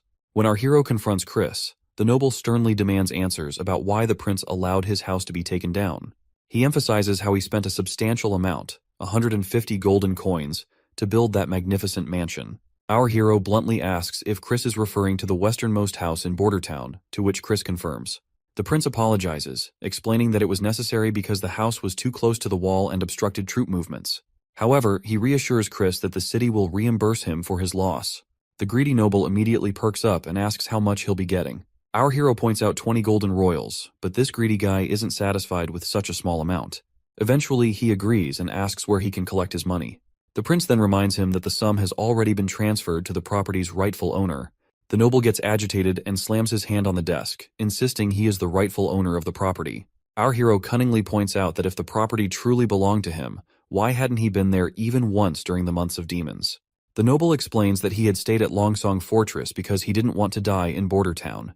That is when the prince sees his opening, and questions whether this fat cat is implying he deserted his ruler out of fear of the demons. As the chief knight strides over, he claps the noble on the shoulder with a fierce look, letting him know that admitting his mistake about the house ownership can make this whole thing just a misunderstanding. He warns the noble that he can leave quietly to avoid any trouble, but if he does not leave, he will be charged for the act of treason and will be executed right away. The noble starts sweating bullets, finally owning up to his blunder and admitting the house isn't his. Our hero plays it cool, casually telling him it's all good and he can head out without any fuss. Before the noble scurries off back to Longsong, our hero tosses a message with him to carry. If any other nobles want to dodge treason charges, they better think twice about returning to town. It sounds like the noble is seething with frustration as he vents his anger by punching a nearby tree. He's convinced that once the Longsong Duke takes control of the territory, the prince will have to return, and this fat cat will wait for the moment to gloat over our hero's supposed downfall. As he storms down the road, his fury subsides when he spots a woman covered from head to toe, and the noble is taken aback by her beauty. He's never seen such elegance, not even among some princesses.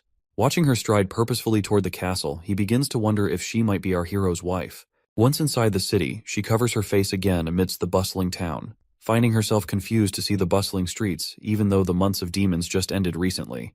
When she reaches the castle gates, she wonders if Nightingale was truthful about the prince of this town. She hesitates before entering, but then she makes up her mind, thinking she could handle at least 2 guards if it came down to it. The knights at the castle door react sharply at this robe figure, ordering them to back off, as this is not a place for commoners. Lady Leaf remains undeterred, removes her hoodie, revealing her beauty, and boldly identifies herself as a witch. The soldiers exchange bewildered glances, unsure of how to respond. Meanwhile, Lady Leaf nervously swallows her fear and, with determination, requests to meet Nightingale, Nana, or Anna. The both guards take glances at each other, and one of them decides to step inside to report the situation. While seeing those soldiers go, Lady Leaf remains fearful that the soldier might be fetching reinforcements, or perhaps Nightingale had deceived them about the existence of Nana and Anna. With her head down in thought, she suddenly feels warm hugs from both Nightingale and Wendy. Once she realizes that they are her friends, the Lady Leaf is stunned to see both Nightingale and Wendy embracing her, their eyes moist with tears of joy. Wendy whispers a heartfelt "welcome home" into Lady Leaf's ear, which causes her to burst into tears herself. Meanwhile, our hero is seen yawning, and Wendy brings him some tea. During their tea time, our hero inquires about Nightingale, prompting Wendy to happily reveal that Nightingale is welcoming a new sister who has recently arrived. Our hero nearly chokes in surprise at this news, while Wendy enthusiastically mentions that the sisters from the association have come to Border Town. Shocked and excited, our hero asks Wendy if they were not looking for the Holy Mountain, to which the woman explains that only 7 witches remain, as the rest were obliterated by the monsters during their adventure. Lady Leaf then apologizes, mentioning they arrived while our hero was asleep, and asks for forgiveness for letting the witches enter the castle. Our hero, on the other hand, is thrilled to have more witches join them, no matter their skills or how many there might be. Wendy, though, drops a hint from Lady Leaf that these gals aren't exactly warriors, which means they might not be much help in a fight. You see, under the Stone of Divine Judgment's influence, these witches are kind of limited in their combat skills. But hey, the prince is cool with that. Having a witch who can zap things with electricity means no more dark nights, and one who can sculpt stuff means skipping all that refining and molding hassle. It's got our hero daydreaming about how much he can jazz up this ancient world with technological advancement using the power of witches. Nightingale abruptly snaps our hero out of his daydreaming, dragging him back to reality, reminding him that everyone is waiting for him. Shortly after, everyone gathers for dinner, with all the witches present. Our hero is pleased to welcome them to Border Town and hopes they enjoy the food, encouraging them to ask for anything they want. Lighting enthusiastically chimes in, agreeing that our prince is quite the generous guy and mentioning how he's always open to new members as well. One of the witches scolds Lighting for being so casual with our hero, but our hero dismisses her concerns, saying they don't bother with titles or formalities, and urging everyone to start eating before the food gets cold. Meanwhile, the other witches watch Nana and Anna using what look like 2 little sticks to eat. These newcomers have no idea how to handle these utensils, so they can't help but stare in confusion. Regardless, everyone digs into their meal, thoroughly enjoying it, and once dinner ends, our hero finds himself poring over documents detailing each witch's abilities. After reviewing everyone's skills, the prince realizes that there isn't a witch capable of shaping materials or generating electricity. This realization means our hero's plans for progress towards modernization will need to slow down a bit. However, he acknowledges that there's enough talent among the witches to meet their current needs. The first witch our hero takes a liking to is Lady Leaf. Not only can she increase fruit yields, but she can also control all plants freely, making her an ideal candidate for agricultural expansion. Next is Scroll, a witch with inhuman memory that operates 24 hours daily. After her maturity, she is now able to recreate any book she's read, making her perfect for teaching. Then there's Hummingbird, a cute witch who can make things weightless or adjust their weight with her magic. This makes her invaluable for lifting cargo or adjusting payloads. Fourth is Soraya Zoan, from a merchant family in Grey Castle's capital. She can recreate lifelike landscapes using her magic brush without needing paint, ink, or paper, which makes her essentially a walking camera.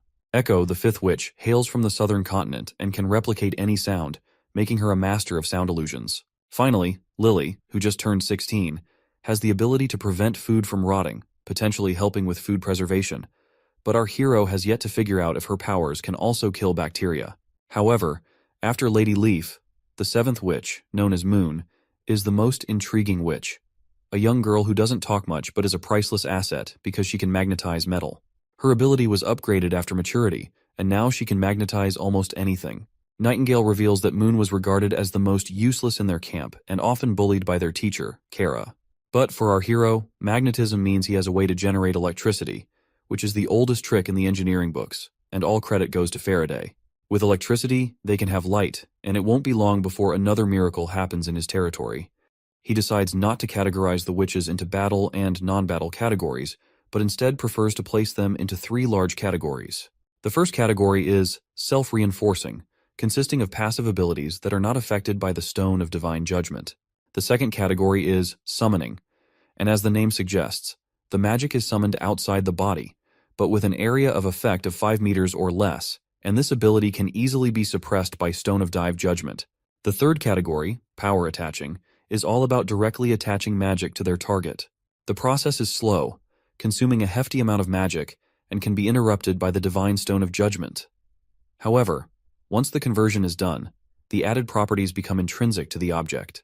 They remain effective even in the presence of a Divine Judgment stone. Once he sorts everything out, he calls it a day, knowing that things are about to get a lot more hectic from here on out. But that's a story for another day. I'm sure you all enjoyed the journey as much as I did.